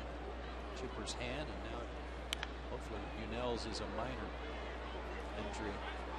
And while we have a second, also want to pass along our condolences to the family of Drew Ward, his son-in-law Jack Wilkinson, the official scorer many nights here at the ballpark, and sympathies to Jack's wife Janet.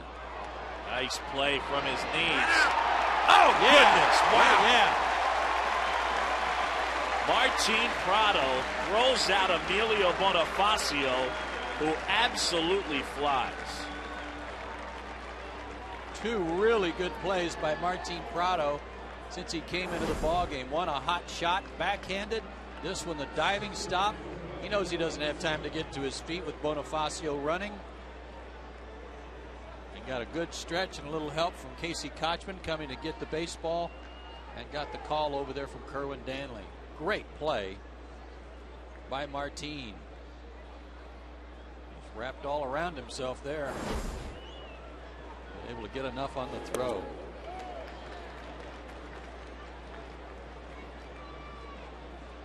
Plus defender wherever you put him.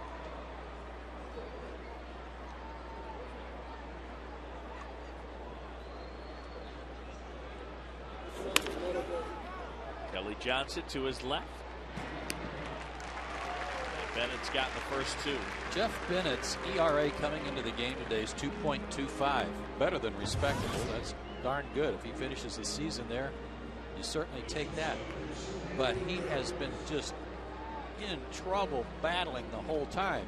Coming into the game today, 4 innings, 10 hits, 2 walks, 1 hit batsman. Now that's 13 base runners right there in 4 innings, but he's only given up 1 earned run. Living dangerously. That's a very good description.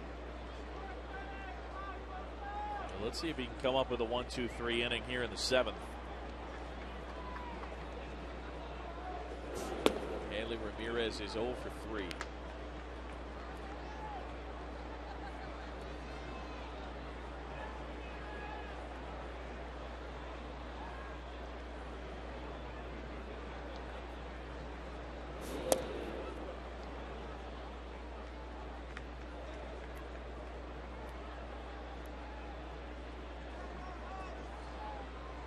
Braves have handled him pretty well in this series so far.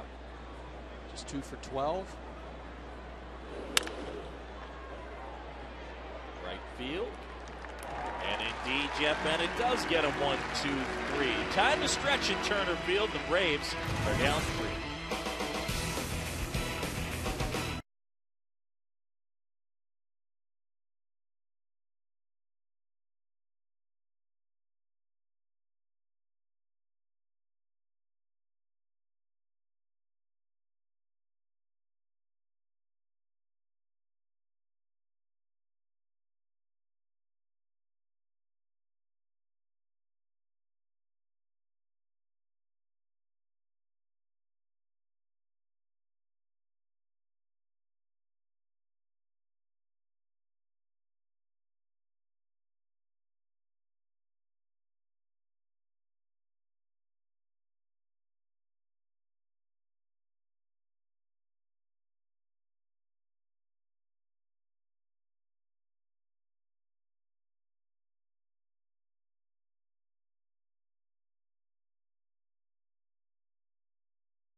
Down 5-2. Here's how it all happened. Marlins had a base runner on in the second inning. Looked like they were going to get a double play, but Kelly Johnson dropped the ball. That left 2 men on base for Cody Ross, who then hit an hour later hit 3-run homer. And that stood up until the Braves put a couple of 2-out runs across, got into a 1-run ball game, but then Jeremy Hermida, after a leadoff walk to Ugla in the 6th, drives him in with a triple. He later scored on a sacrifice fly, made it 5-2. And even though Sanchez has allowed a lot of base runners today, and he had given up 8 hits and 3 walks, he's been able to manage it because he's usually pitching with 2 outs when all the rallies start. But his day is done, and Kiko Calero will come on in relief here in the 7th. Marlins bullpen 7th in the league with a 3.80 ERA. Starter 2nd in the league and overall a team staff ERA of 3.25. So pitching's been good. Kiko Calero takes over for Anibal Sanchez, who gives up 2 runs on 8 hits in 6 innings of work.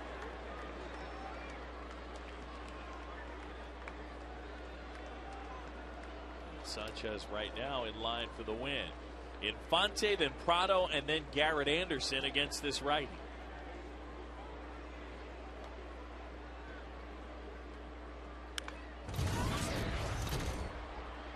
Foul off first, and Cantua watch that drop out of play. Calero worked here last night, 2/3 of an inning, gave up a base hit to Escobar and a walk to McCann, but had a couple of strikeouts on each side of those base runners. Struck out Infante and Diaz.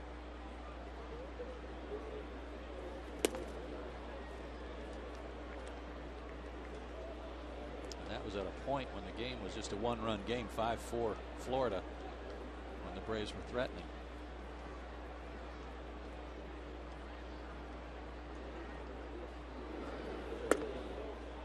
A lot of sliders from this guy.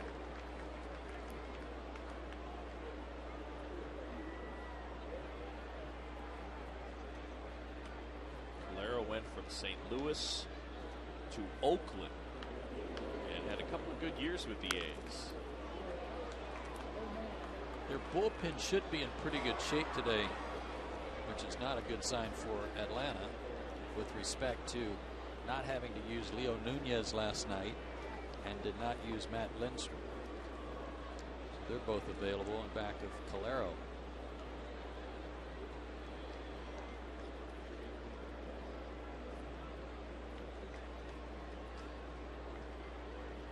Still looking to get their first leadoff man on today.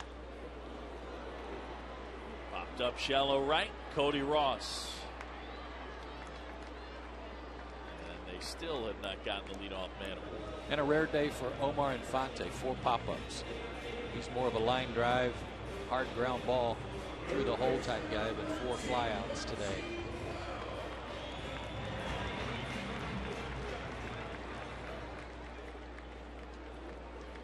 So Infante hitless, and now Martin Prado, who took over defensively in the 6th for Yunel Escobar, left the game with an abdominal injury.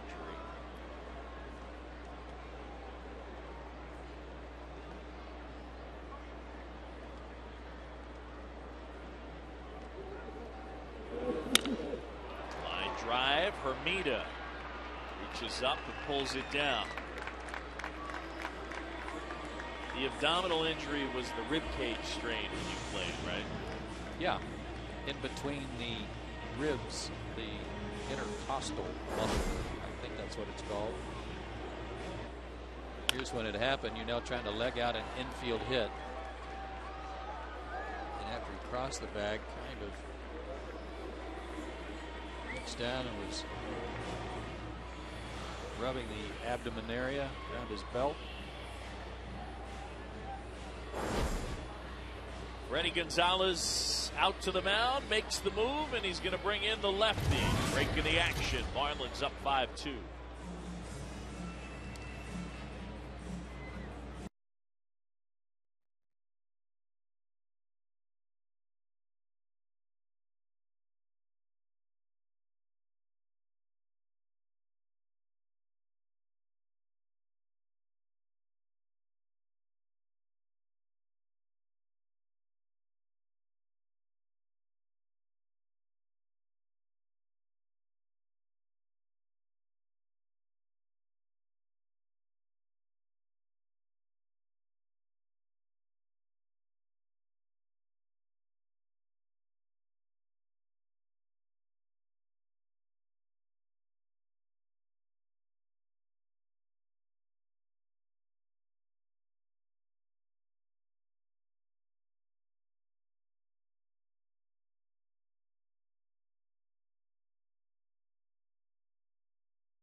Through May 5th as the Braves take on the St. Louis Cardinals, the Houston Astros, and those lousy stinking New York Mets. For tickets, visit Braves.com/tickets or call 1-800-745-3000. And that series against the Mets is just a 2-game series, May 4th and 5th. So don't think that you've got plenty of time for the 3rd day. You got to get those now. So it won't be quite as lousy or stinking with only 2 games. 3 games would be really lousy. Yeah. Horrible. Dan Meyer here, former Atlanta Brave.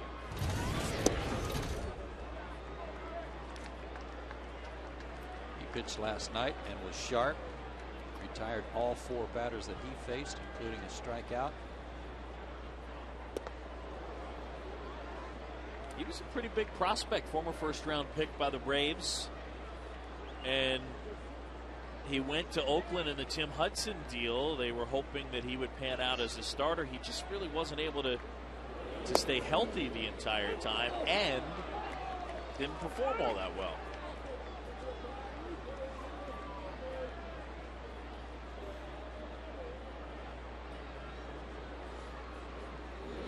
Odd that in the time that he did spend in Oakland, Garrett Anderson never faced him, while with the Angels, Casey Kochman only won at bat.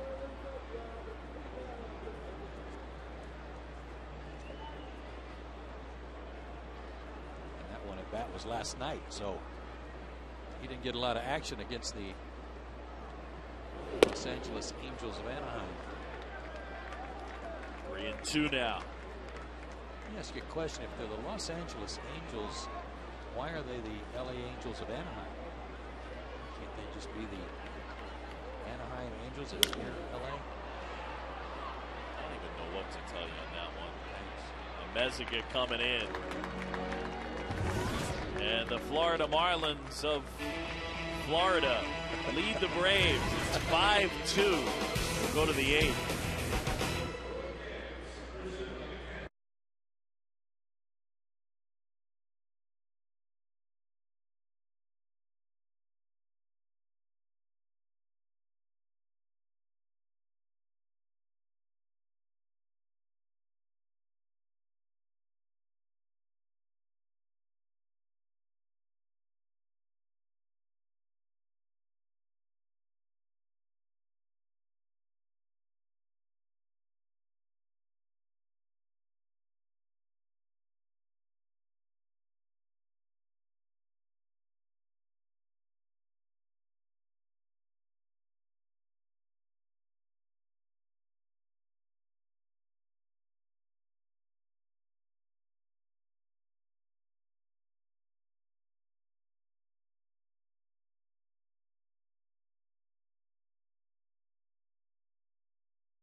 South. Our coverage begins tomorrow, 6:30.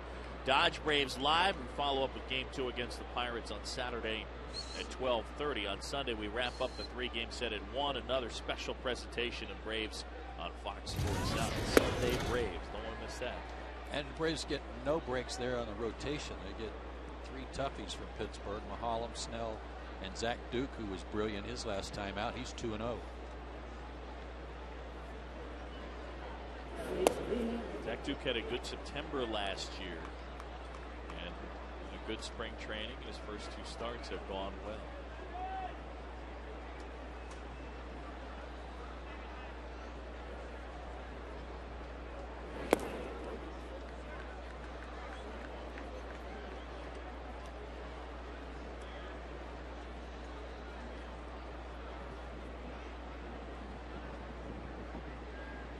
Falling behind Cantu 2-1. Jorge Cantu, part of that group of infielders last year, first ever infield to have 4 guys with 25 or more homers, and it would have been 30 if Cantu could have come up with 1 more. Cantu, Ramirez, Ugla, and Mike Jacobs. Jacobs hit a homer yesterday, I believe, for Kansas City in a losing cause.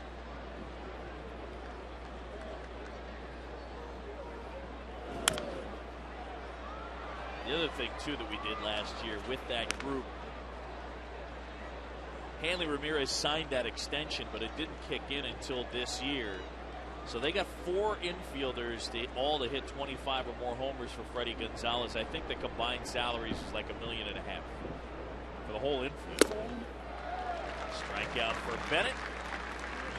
And there's 1 away. And before Dan Ugla comes up to hit, this copyrighted telecast is presented by the authority of the Atlanta National League Baseball Club. It may not be reproduced or retransmitted in any form, and the accounts and descriptions of this game may not be disseminated without express written consent of the Atlanta Braves.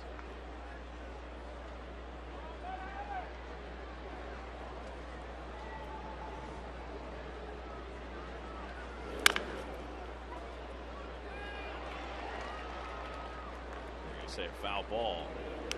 You mentioned that Ramirez extension hadn't kicked in. Dan Ugla hadn't gone to arbitration. Is he the only guy or one of 2 guys that won their arbitration cases? No, I'm not sure. I think he might have been the only one that won. There weren't that many this year. 2 or 3. It's a tough process. It's a process that the players certainly don't like. Feels a little personal at times. Look what it did for the players, though, Boog. I mean, it's gotten so out of hand, but just the threat of going to arbitration and losing has caused the teams to have to pay more than they'd like to a third-year player, fourth-year player, fifth-year player.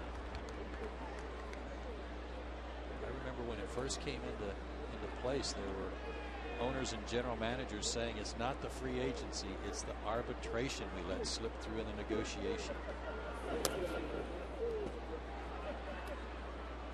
I mean, you see some serious numbers, and then what ends up happening is you get a guy have a big year and gets awarded $7 million. Well, next year, if somebody with similar service time comes up and puts up the same numbers, they're going to get the same money usually. Yep.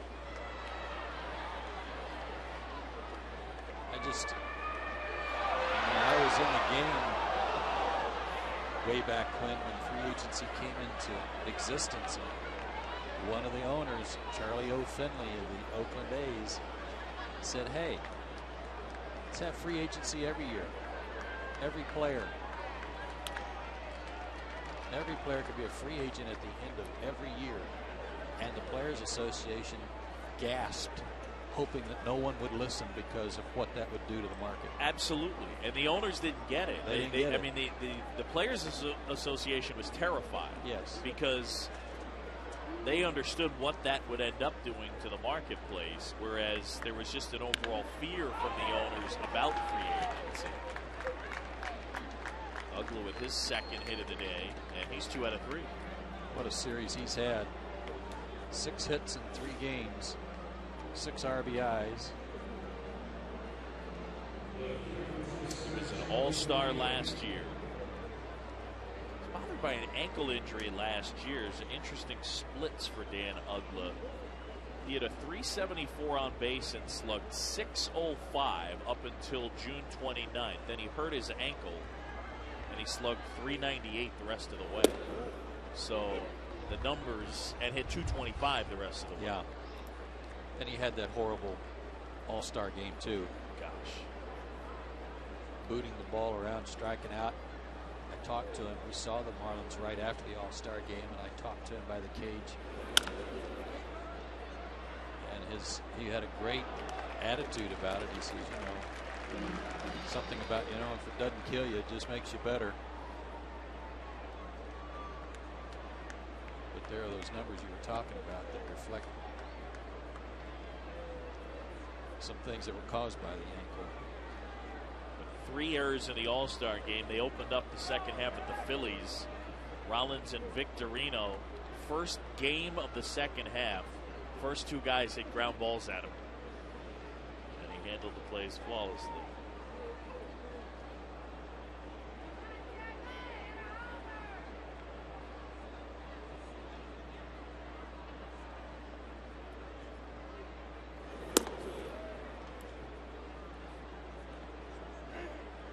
Kenshin Kawakami started, went 6. Gave up 5 runs, 4 earned, 3 walks, and struck out 7.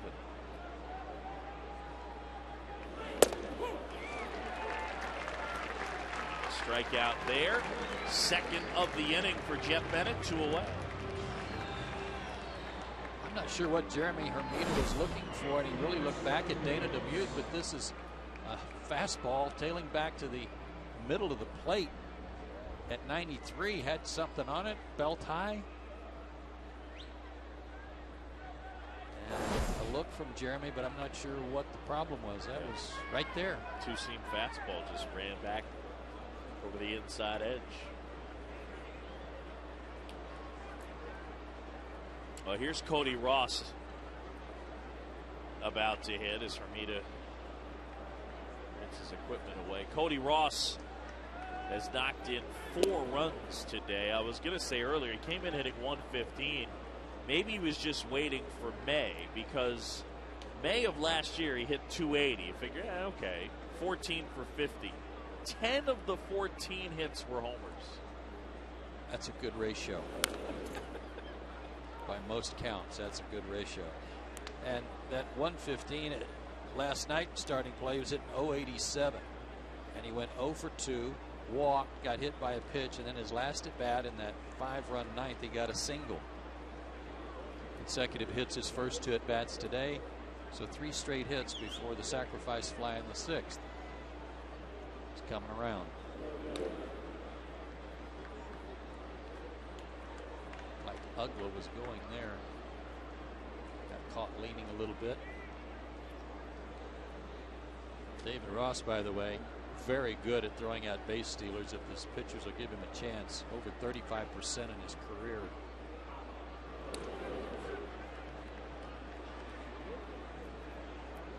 Some discrepancy depending on where you look at his numbers. Some statistical information says 35%, others say 38%.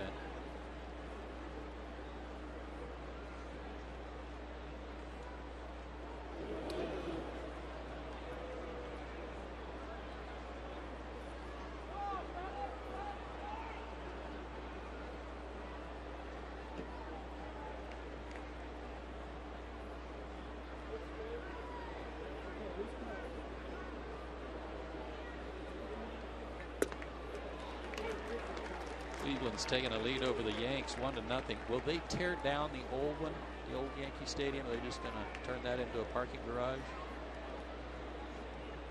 I think they are turning it into a parking garage. It's too bad.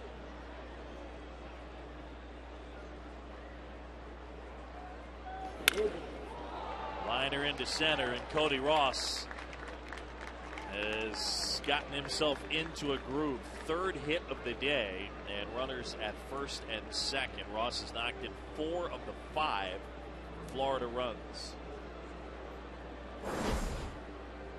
Yeah, he's too tough an out to hit 087 or a $115 for the rest of the year. You knew he would find it at some point, but unfortunately for the Braves, it's been today.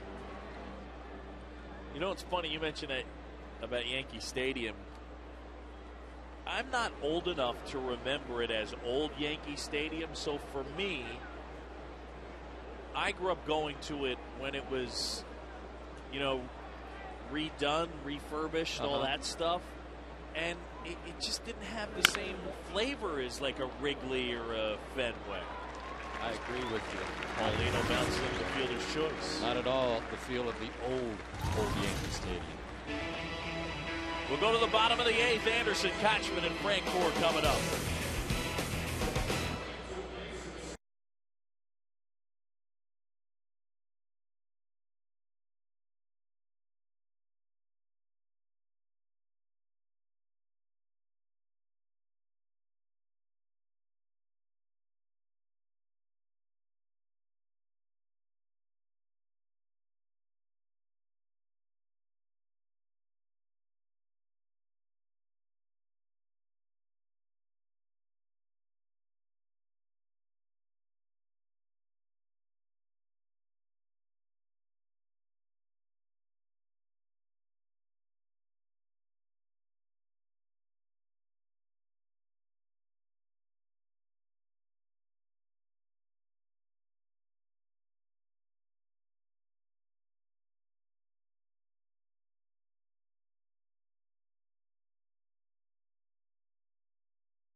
leaders in, well, all time against the Marlins. Chipper Jones, then Andrew Jones, and then Javi Lopez.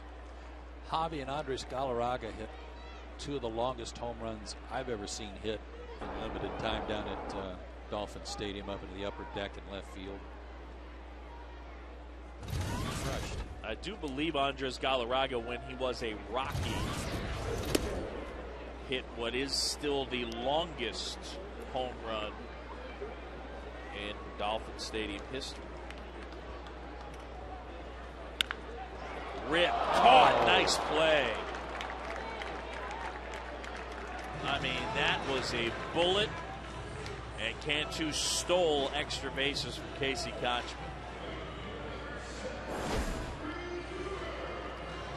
Right down the line, and great reactions by Cantu here, as you will see. Remember, he came to the big leagues as a second baseman. Just speared that.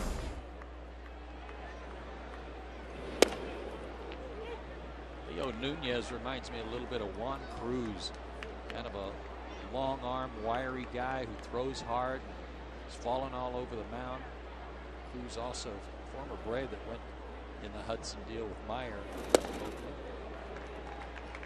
They both have good stuff. Yeah, this guy can run it up there in the 93, 94 range.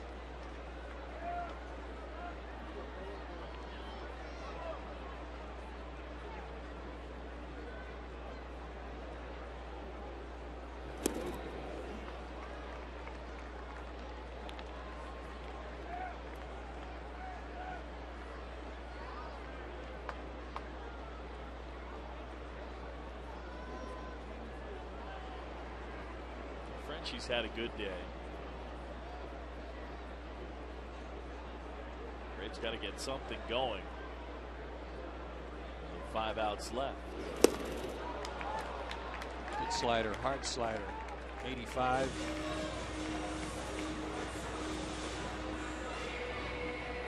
Braves have not had a leadoff man on base all afternoon, so even when they get some guys on, it's been hard to really put anything together.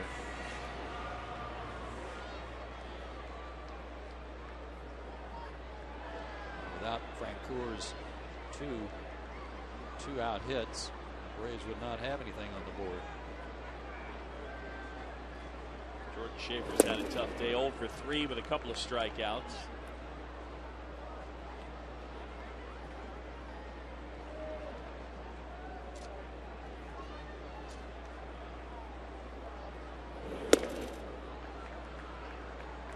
He's throwing hard.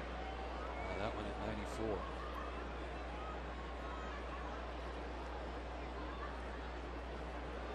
Best start in Florida history is 8-1. They did it twice.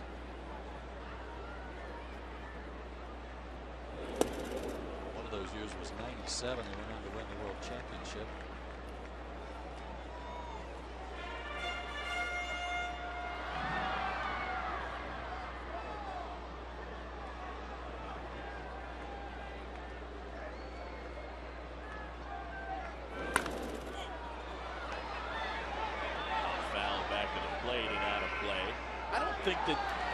I was around that team a lot, but that was a team that won the wild card, but that was a good team. I mean, Kevin Brown, Al Leiter, Alex Fernandez, front part of the rotation, Rob Ned closing, and of course, you know, Sheffield and Alou along with Devon White, Edgar Renteria.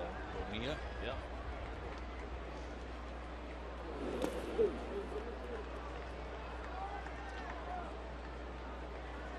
Wanted as the wild card.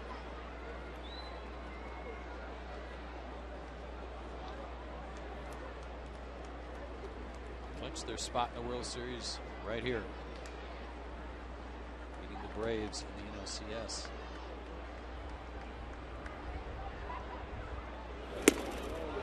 Schaefer down on strikes for the 3rd time today. Leo Nunez gets him 1, 2, 3. Will go to the 9th at Turner Field. It's 5-2.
The ninth inning in time for the Windies. Way better play, and this was. Martin Prado back in the seventh inning. Diving stop. The speedy Emilio Bonifacio, and from the seat of his pants throws him out. That is way better than anything else we've seen today. The Windies way better play.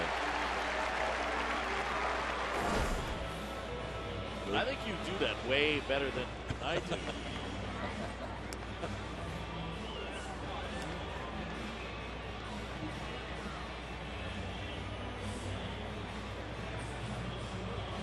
Jorge Campillo into the ball game, and soon to have the third Ross in today's game coming to the plate.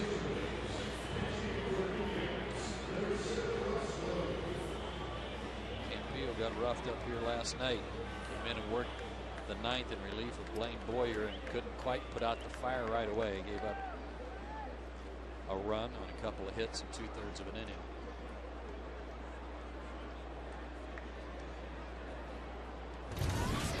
Campillo will face Ross Glow. Rips that one into right center field. And that's going to be extra bases. Glow racing for second. And he's heading for third. Ross Glow's got a triple to start the ninth. Marlins love this guy. Freddie Gonzalez loves this guy.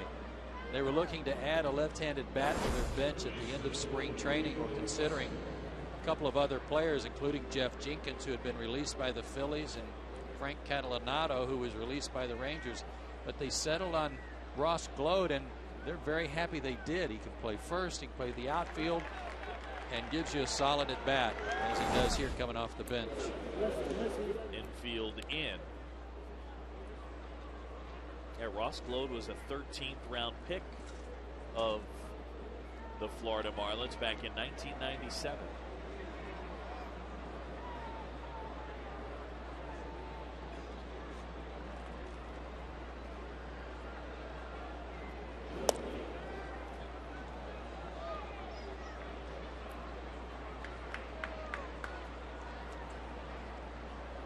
Bonifacio in the first game of the series, 2 for 5, scored 2 runs last night, led off the game with a single and scored. Since then, it's been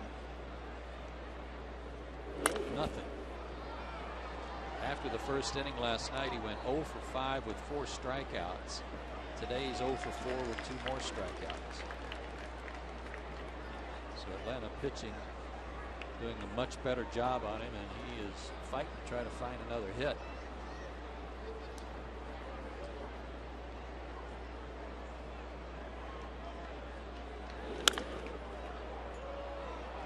Corner, the hooking foul.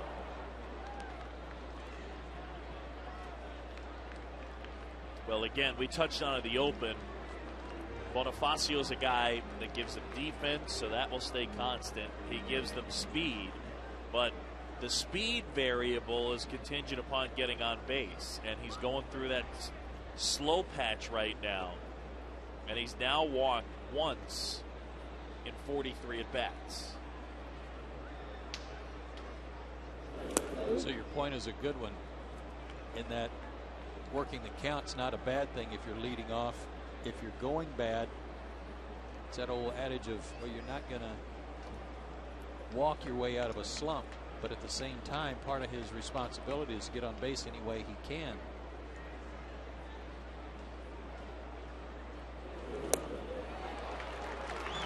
Campillo struck him out with the same pitch he struck him out with last night, which is that curveball that has that screwball spin. Bonifacio came back to the bench last night, was talking to one of his teammates or coaches about what the pitch did, and he strikes out on the same thing here. Good job by Campillo.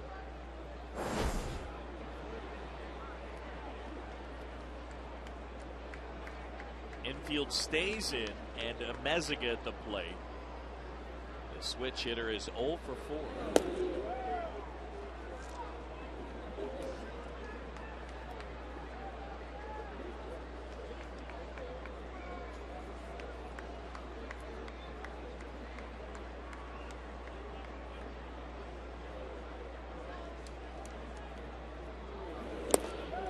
What'd you think of Kawakami today?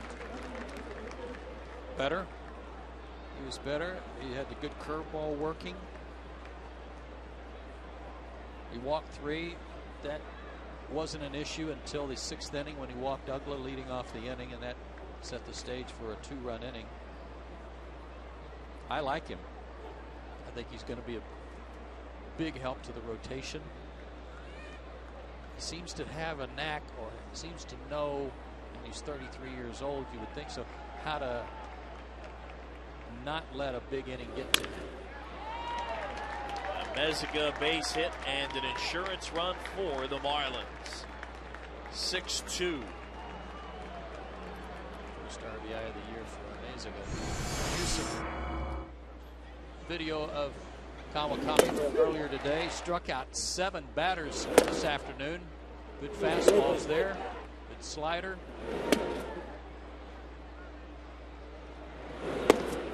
And I don't know if I articulated that very well, but my point is he's been getting into some trouble, but he doesn't panic, and he seems to figure out a way to get out of it and trying to stop the bleeding.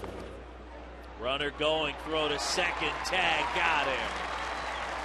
David Ross, good shot right there.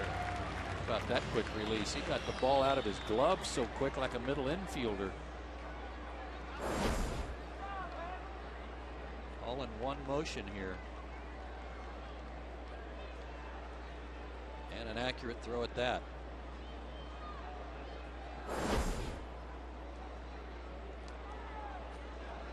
So now 2 down.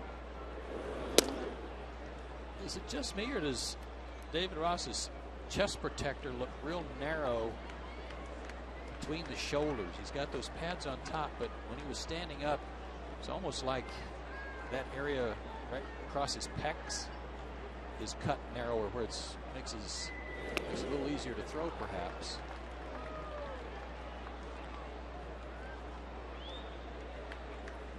You know what? That is interesting, and just the way he turned, I saw a big portion of the B in Braves. Yeah, of the uniform.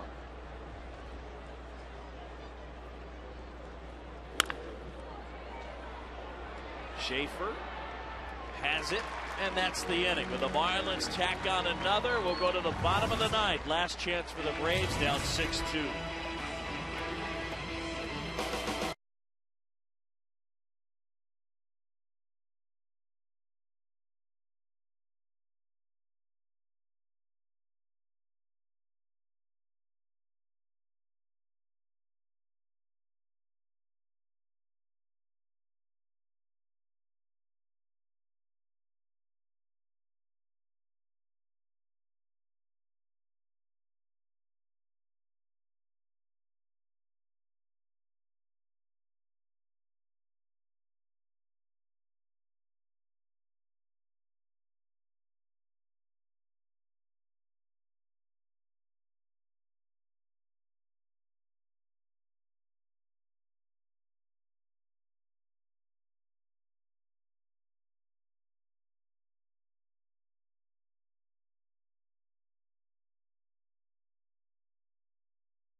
Summary of the game: Chipper Jones did not play with that thumb injury. Brian McCann got his first day off.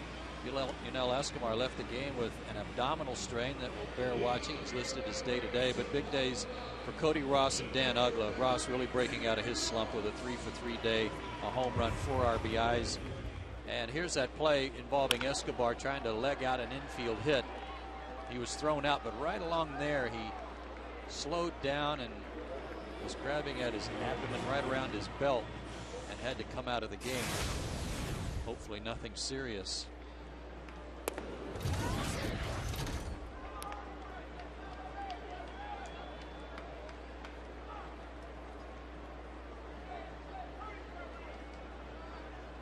Lindstrom.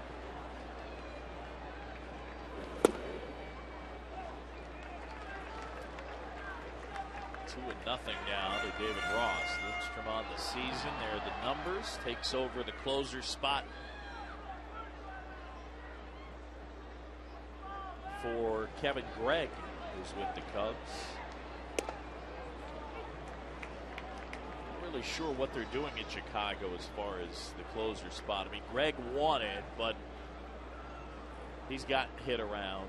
And I would not be surprised if Carlos Marmol ended up being the guy there. And I like Marmol a lot. Lindstrom's capable, throws hard, really good fastball and a slider, but he also will walk some guys. Rays would love for him to put a few guys on and give him a chance to catch up here.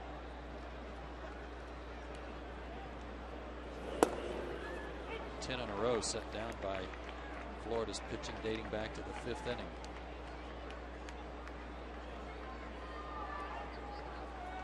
Ryan McCann has a bat.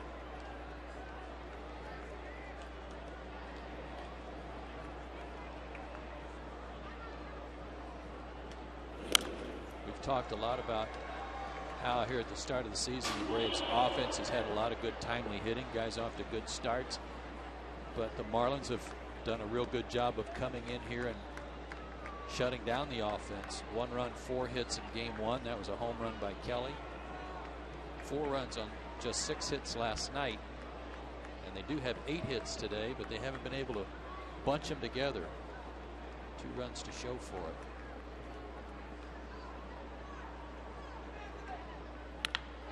Line drive left field coming on as Brett Carroll can't make the play. David Ross, first hit in the Braves uniform.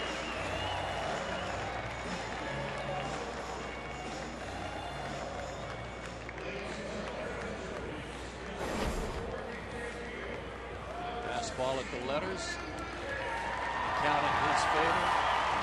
He gets his first hit of the year and in the Braves union, as Big said, and the first leadoff man to reach today for Atlanta. Usually not a good sign when the first time that happens is the night. No.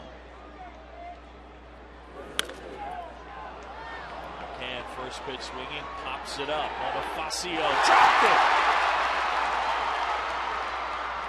And they'll get the out at second.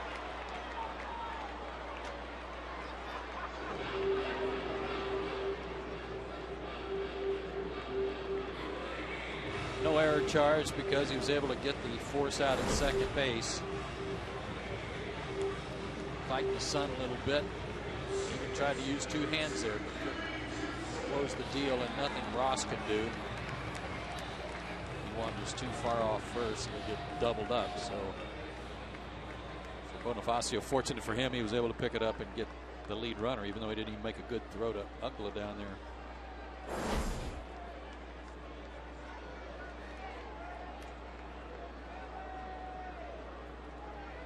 Kelly Johnson 0 for 4. And this could end it. They get one, and it does end it. And the Marlins pull off the sweep. 6-2 the final. And the Marlins win it thanks to that man, Cody Ross. Came into the game hitting just 115. He knocked in 4 of the 6 Florida runs, and the big homer right there, Joe. And it had followed just 1 pitch after being really dusted with a high fastball up and in that knocked him off the plate. He hangs in there on the next pitch and hit it in the seats. A single in the 4th. He had a sacrifice fly in the 6th, drove in another run with that sacrifice fly, and then a single in the 8th. A big day for him, our Home Depot player of the game. Well, the Marlins, first place team, come in first time they have ever come in and gotten a 3-game sweep of the Braves. That is something else. Final here today, 6-2. Marlins win it. They stay in first and remain 8-1. The Braves fall to 5-4. Here are the images from today's game. For all your music, go to VerizonWireless.com. Join us again on Sports South tomorrow night. The Braves open up a 3-game series in Pittsburgh against the Pirates. Braves Live starts it off at 6:30 with Fred Hickman and company. We'll have the game at 7. Joe Simpson, I'm John Shambi saying good afternoon